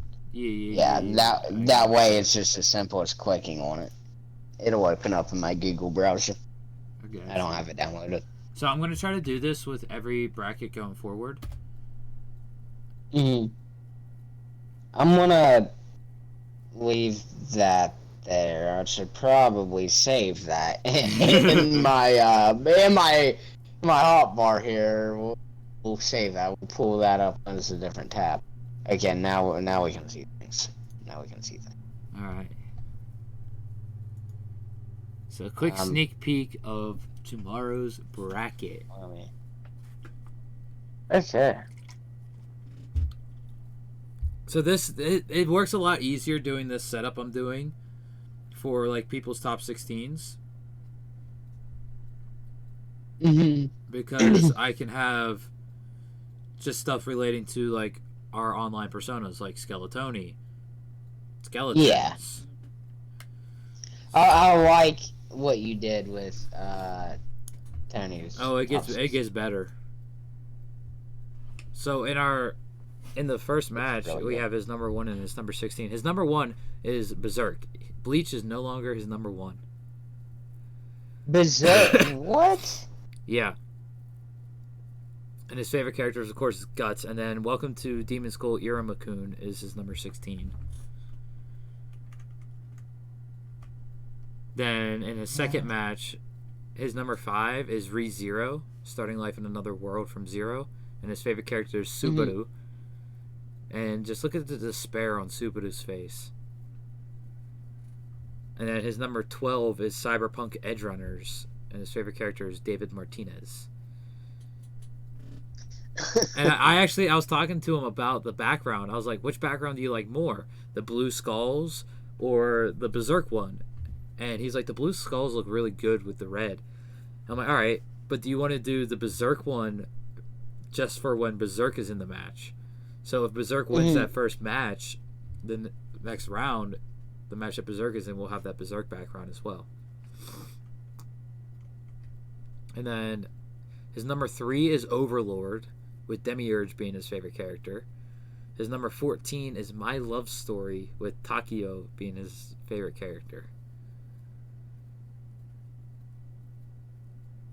You're going to love the final match, too, of the first round. It's hard for me to say much about a lot of them because I haven't seen them. Yeah, Overlord is definitely worth it. It's good. His number 6 is Claymore, with his favorite character being Rocky. And his number 11 is the quintessential quintuplets, with his favorite character being Miku. And I even asked him, I was like, Claymore, being in your top 10, is it because of the manga? Because he hasn't watched the anime yet. And he goes, yes, it is heavily influenced on the manga for its ranking. Because of how low it was ranked for me, because I seen both versions of the material, and the anime kind of brought it down for me. His number 4 is Mushoku Tensei, Jobless Reincarnation, with his favorite character being Rudius, and his number 13 is Toradora, with his favorite character being Taiga.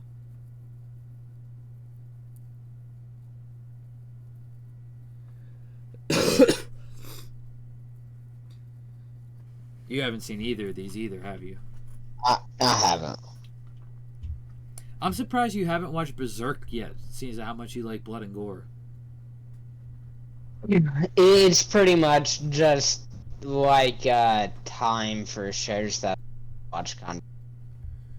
Because Berserk is definitely You know what there. I mean? Like, I just... And if you end up liking Berserk, I would definitely suggest Claymore, because Claymore is known as the little sister of Berserk. Okay. That's why I got Tony in the Claymore, because he liked If Berserk I so like... much. If I like, say, Demon Slayer, Black Clover, what would you recommend? That's some Demon Slayer, Black Clover. kind of vibe, yeah, something. So Bleach, or obviously. Bleach would be in the recommendation Yeah, for that, because yeah. Bleach heavily inspired both of those. Yeah, absolutely, yeah. I guess Fairy Tail on the aspect of magic, because of Black Clover.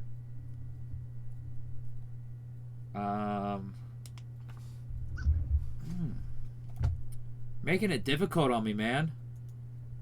Like, in by the aspect that I'm mentioning those two shows specifically is because, I mean, like, the main character being somewhat goofy, but yet at the same time can be serious and, like, you know, just really good story behind it, kind of. Yeah. So, goofy main character that can get serious in a serious story. Yeah, like So something with basically a One really Piece. good... Yeah, dude, goddamn. Yeah, dude, I fucked up and watched the best anime first, bro. Like, I fucked up. Because, dude, I've watched it, okay? Obviously, like, I've seen Dragon Ball as a kid. Mm-hmm. Everybody has. But I seriously got into it with Naruto. And then my next one immediately after was One Piece. And so I go from, like, a very good show, okay, to, like, top tier. Do you get better? And I'm stuck trying to find shows that stack up, and I can't. Yeah, nothing's gonna stack up to One Piece without a doubt. There are ones that are gonna come close. I can't. And Berserk is definitely one of them. But the problem with Berserk is the anime doesn't do it much justice. You kind of have to read Berserk to get the full feel. Mm. And the same thing goes with Claymore. But there's here I have a couple here that I'm gonna list off. There's Kame ga Kill, and there's Akudama Drive. Both really good. There's Angels of Death. Ari Freda from Commonplace to World's Strongest.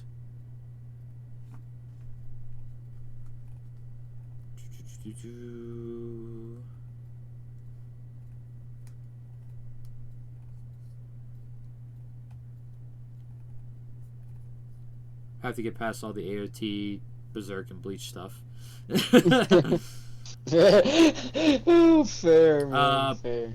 This one isn't gory or bloody, but it's like I would have voted for this to be anime of the year if they counted fall ones in the votes. Bocchi the Rock.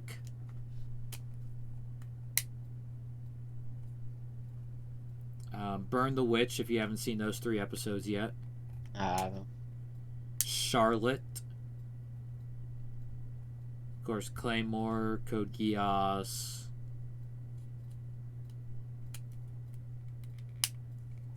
Darling in the Franxx. Date Alive.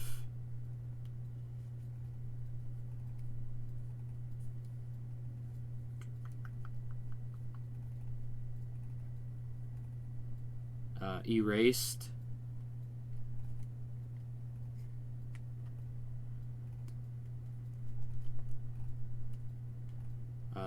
Fire Force.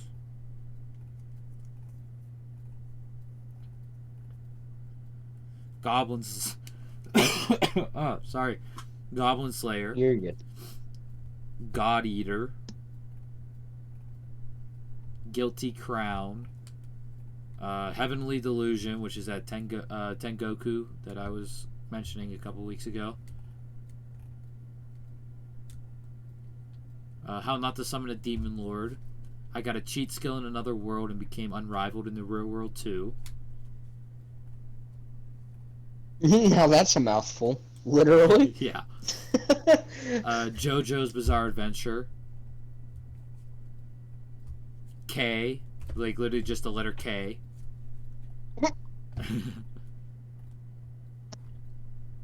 Kaze no Stigma.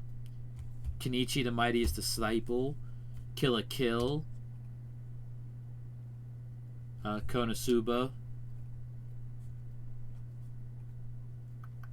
Love After World Domination is actually really funny. It's basically Japanese Power Rangers. The lead ranger falls in love with the main villain's top general, and she falls in love with him, and it's basically how they work around being on opposite sides of the battlefield and still let their love flourish. Licorice Recoil. Hold on, so what? Like, if they come across each other on the battlefield, they'll just look at each other and be like, "Yeah, no, I won't like." So they will fight each other for appearances, but the way they will do it is they will fight to where their fight leads to a secluded part of the battlefield, and then stop fighting and just sit down and talk and, like, have a date. Sure. And then Licorice Recoil is a one about assassins disguised as high school girls. And these assassins who are high school girls are why Japan is so peaceful. Huh. Made in Abyss is a definite must-watch. I've heard you talk about that a bit. Yeah.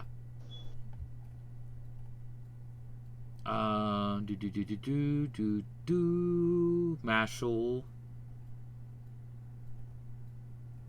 My Dress Up Darling, of course. I've recommended that to you already. Tonight. Mm-hmm. You already watched My Hero. My Home Hero. Not My Hero. What's that about? My Home Hero is about a normal businessman dad. Like the first season so far. Because that's all I've seen. I haven't read the manga yet. It's new. Okay.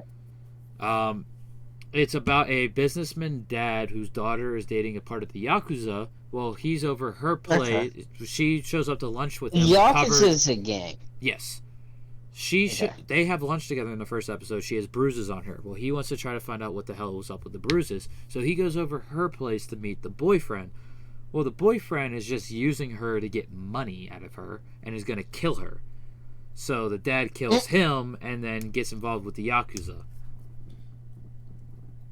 And it is a very good.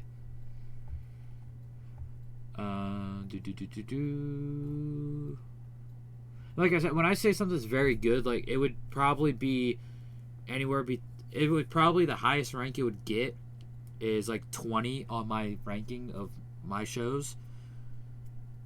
Outside of like what you already know is in my top 16. But just because it's 20 and lower doesn't mean it's bad. Like My Hero Academia is around 50 in my rankings. Oh shit. So that just goes to show like the amount of stuff I've seen and like what I'm into. Dude, so listen, I couldn't even compare 50. Like, let alone give you my top 50. I'm at 353 right now on my completed list on now, and it's the one. I'm at One Piece. You showed me that, bro, and I'm like scrolling through that motherfucker, reading a book, and it's just it's your list of completed anime. Yep. And I was just scrolling. Granted, they have like if there's individual seasons or specials or movies, it's all separate entries. So that's why, like for Overlord, there's 4 separate entries in the completed because of the 4 seasons. That makes sense as to why I was scrolling that damn long. But still, even if you take that away, I still have like 400 completed. Yeah. And with that said, Overlord, One Punch Man are definitely 2. Perfect Blue you might like. Because that one does get bloody and dark.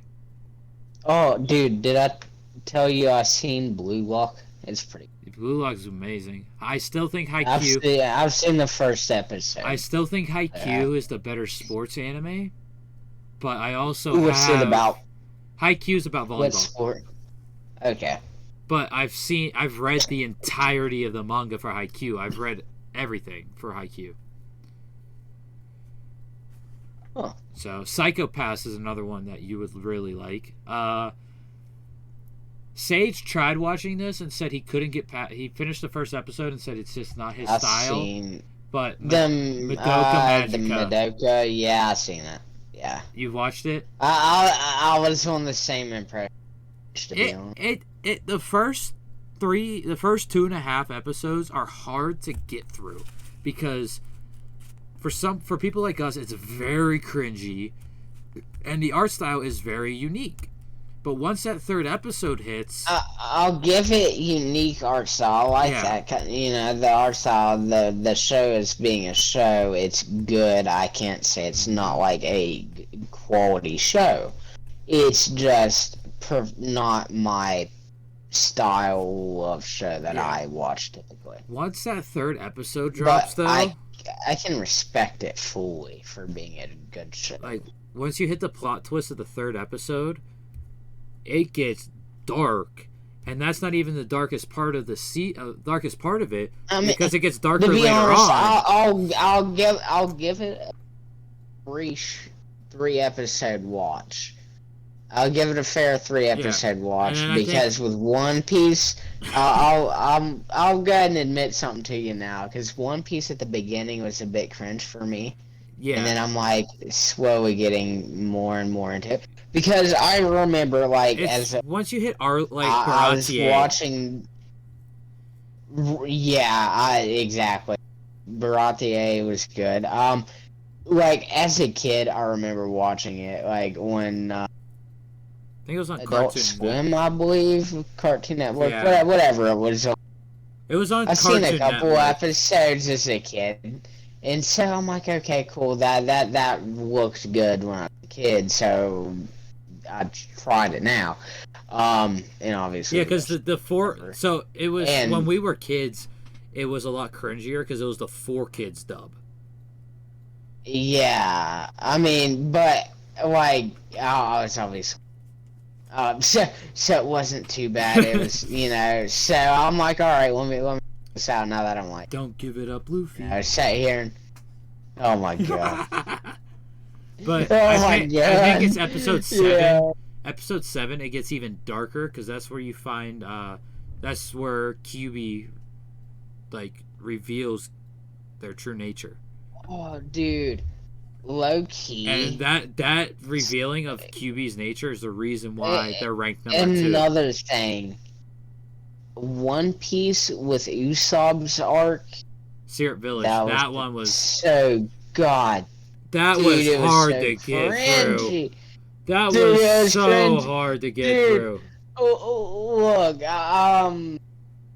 I might have had a little bottle beside me, and I had to just stay, like that for a certain real quick, and I just banged out the entirety of the show, like that whole.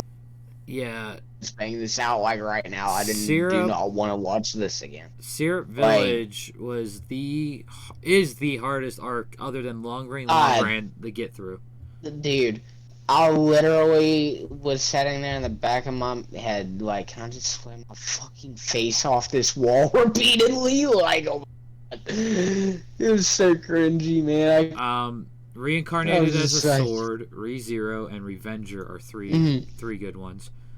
Saga of Tanya the Evil is another good one. What was that one about, that I got reincarnated and was opiing another wife or something like that? I butchered the fuck out of that name, but I got a cheat skill in another world and it made me unrivaled in the real world too. Yes. So that one isn't he's in Isekai. He's able to commute back and forth between both realms. So you said that's not even an isekai, no, or is that still an isekai? It's not an isekai. Not? So okay, so the technical, like the definition of isekai is like transported to another world. Like completely, like there's not going back, like.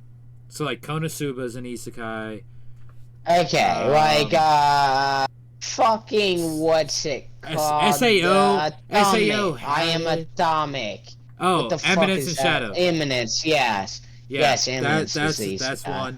Yeah. Saga of Tanya the Evil is one. Reincarnated as a Sword is one.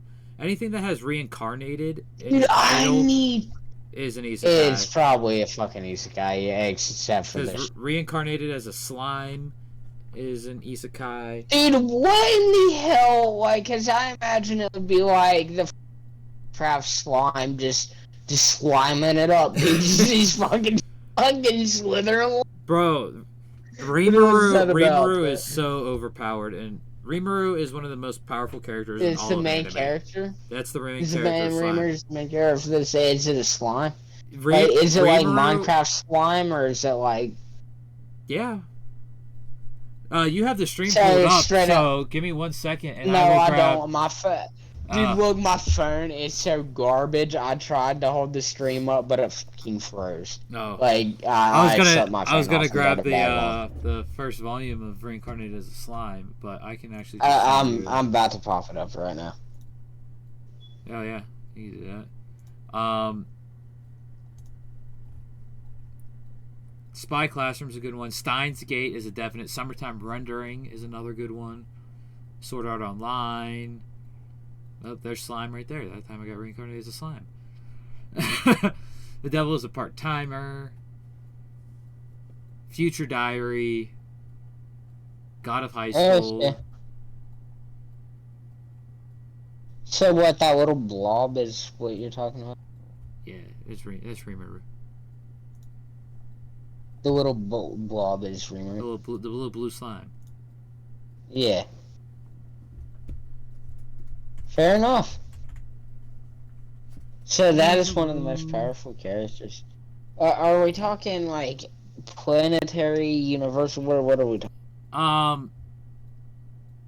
Like straight power scale. Straight. I'm gonna put it in terms for you. Basically, Rimuru versus Goku. Okay, I was going to that. Put in those terms. Think of Goku stepping on an ant. Think of Goku. And the ant is Goku. The ant is Goku. Yeah. Goku's Rimuru.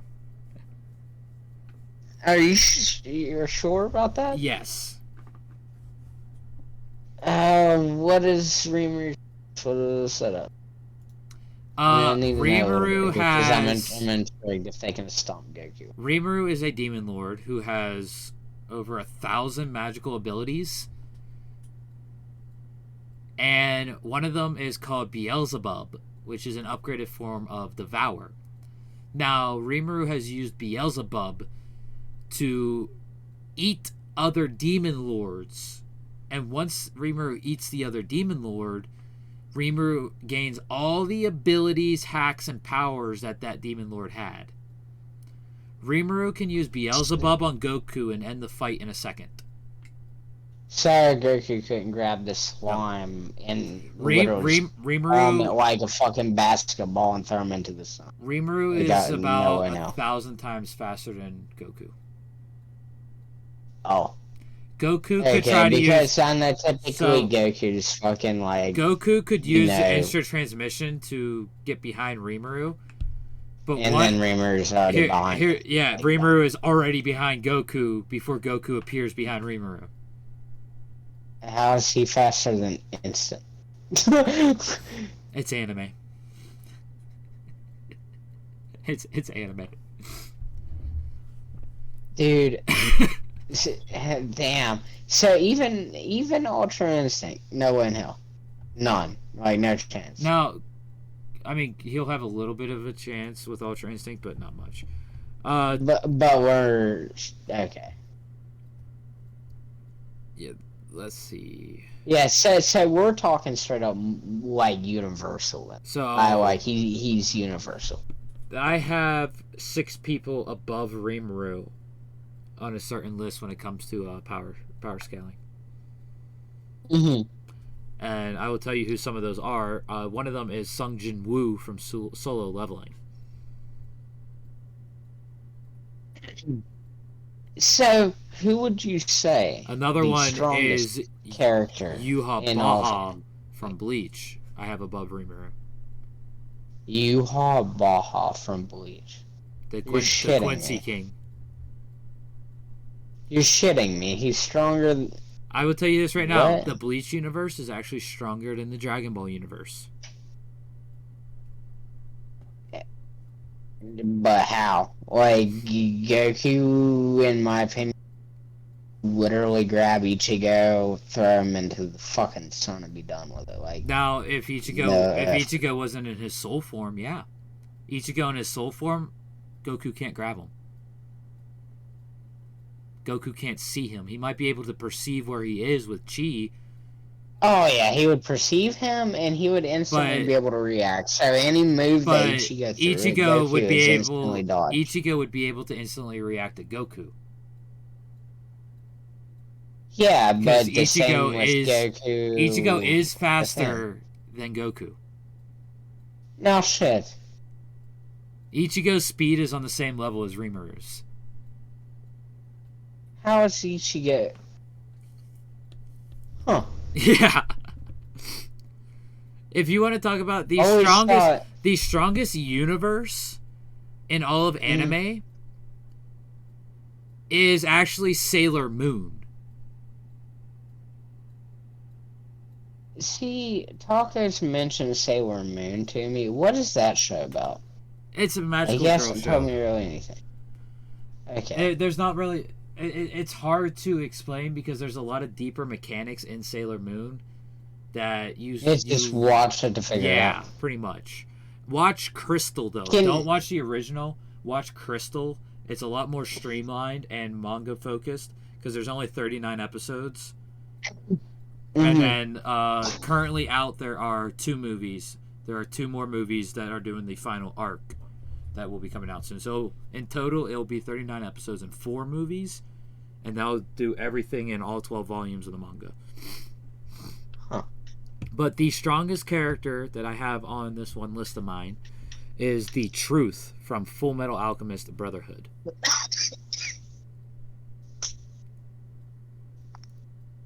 And Madoka from Madoka Magica is actually number 3 on this list. Huh. And I will say there is one Dragon Ball character on this list. Okay. Grand Priest. Grand Priest. The reason why it's Grand Priest instead of Zeno is, if you notice in Super, all the angels are stronger than the gods that they serve. So what's that got to say about Grand Priest since he serves Zeno? That was my whole thought process on choosing Grand Priest instead of Zeno. Either way, Zeno would keep the same rank of 12. Fair. There are 11 people higher than Grand Priest and Zeno on this list. And one of them you will not believe. Actually, I would say 1, 2 of them you won't believe. And one of them is Kirito from SAO.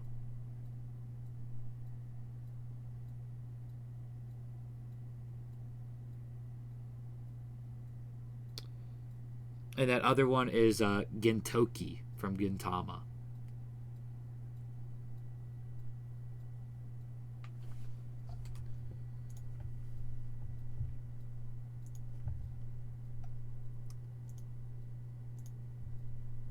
And the whole reason for Gintoki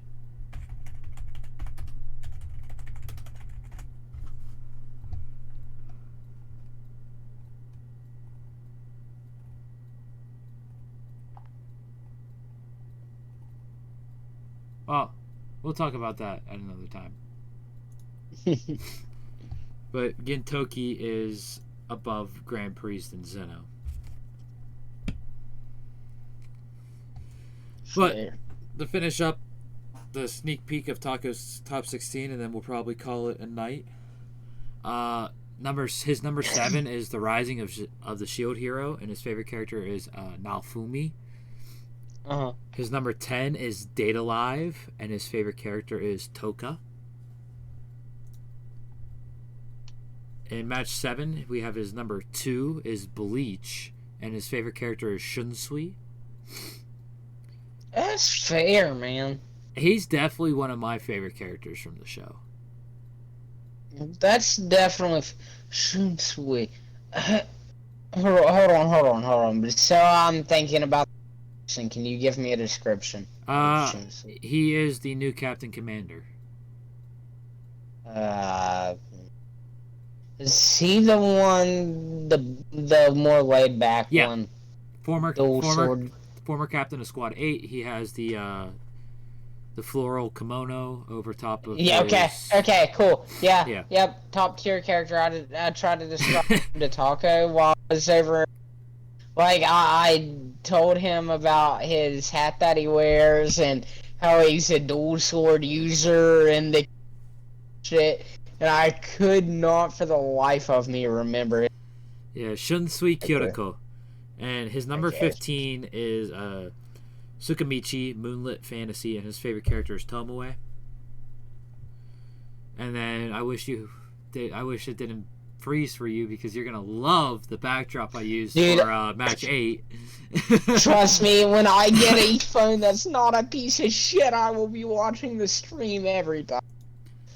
But I'll send you an image because it's his number 8 versus his number 9. and I had to make this his Mhm. I had to make this the last match of the first round Fair enough. I'll check because it out. of what Discord. it is. It's gonna be. I'll send it to you on Snap in just a second. I gotta update something. One second. Oh, you sent me the blob or the slime, whatever. Slime. Um, Rimuru. Yeah, my the blob.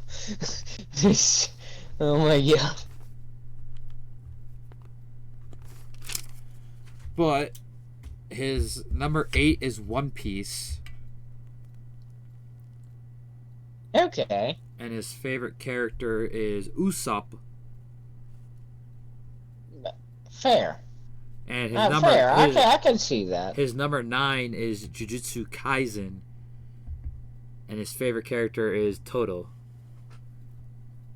Bro, I can see it. I did God it. I'm fucking boosted.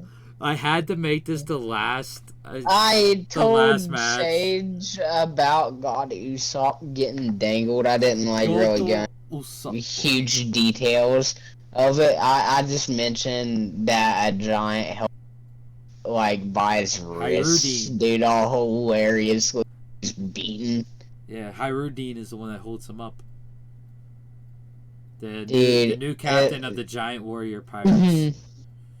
I like how everybody's like, yeah, we're supporting you now, Luffy, da da da da, whatever. Can we be a part of your crew? And he's like, no. Part of your grand fleet. Not on the crew. Yeah, it's like we'll just be here if you need us. Luffy is kind of the same way Shanks is. Shanks is the same way with the crews under him. It's like, yeah, if you need me, I got you. And it's like, if we need you, then yeah. But that's the main matches. And then we'll go. I kind of like that. Does Luffy get more pirate crews under him? I'm curious. Not anymore. Not anymore since Dressrosa. He gets Wano behind him. Oh. But you figure with how long people from Wano have been in the story. Yeah. Since freaking Punk has. Yeah. So they're all gonna be behind Luffy. So his honorable mentions are Steins Gate with Kiyoma Halloween as his favorite character, which is going to confuse the hell out of you. Just the name of the character is going to confuse the hell out of you. Because I'll send you an image on Discord of what this character looks like.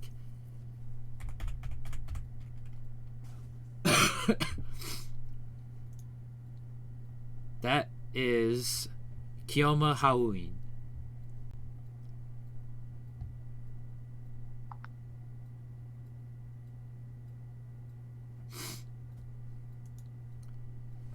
But if you look up what the name of the main character is from Steins Gate, it will confuse the hell out of you.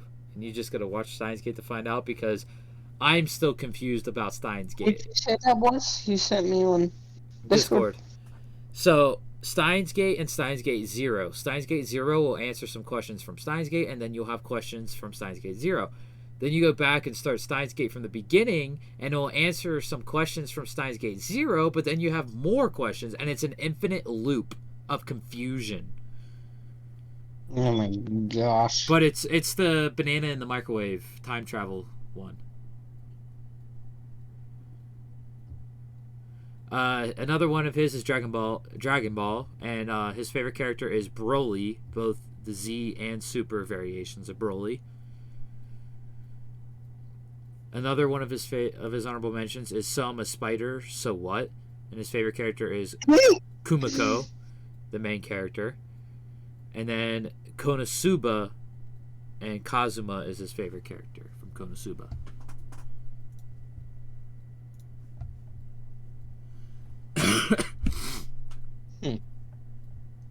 So, we didn't really stay on topic of JJK all that much, but are you excited for No, we didn't. to watch this season?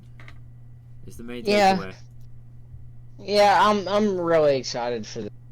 dude. I To be honest, like the One Piece and the Bleach have me right now, so like it's kind of backburner. Yeah, there's so much good stuff is happening this season. Like, I will just bring up. I'll bring up just a list of shows that are happening this season. On a slight no, I am on a slight time crunch. Okay, yeah, this will be really I quick. didn't expect. Okay. And this will basically end us out. I just didn't expect it. Yeah, to, like this season we have no complaints. Just this season we have Jujutsu Kaisen season 2. We have Mushoku Tensei season 2. We have Bleach 1000 Year Blood War Core 2. We have Zom 100. 100 things I want to do. 100 things I want to do before I turn into a zombie.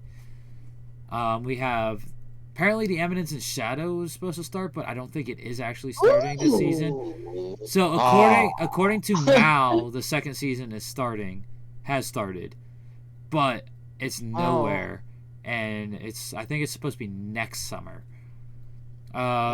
Usually this place has like everything when it first comes out, and it doesn't. Yeah. So, yeah, I don't see it. The like, girl, I'm just not shot. The girl I like forgot her glasses was a huge hyped up one, and I watched the first episode of it, and it's really good. So more wholesome one. Bungo Stray Dogs season 5. The Devil is a Part-Timer new season. The Rurouni Kenshin remaster. Liar Liar. Reign of the Seven Spellblades. I actually watched the first episode of this one. Reborn as a Vending Machine. Now I Wonder the Dungeon. The Duke of Death and His Maid, second season. Undead Murder Girl Farce. Dark Gathering.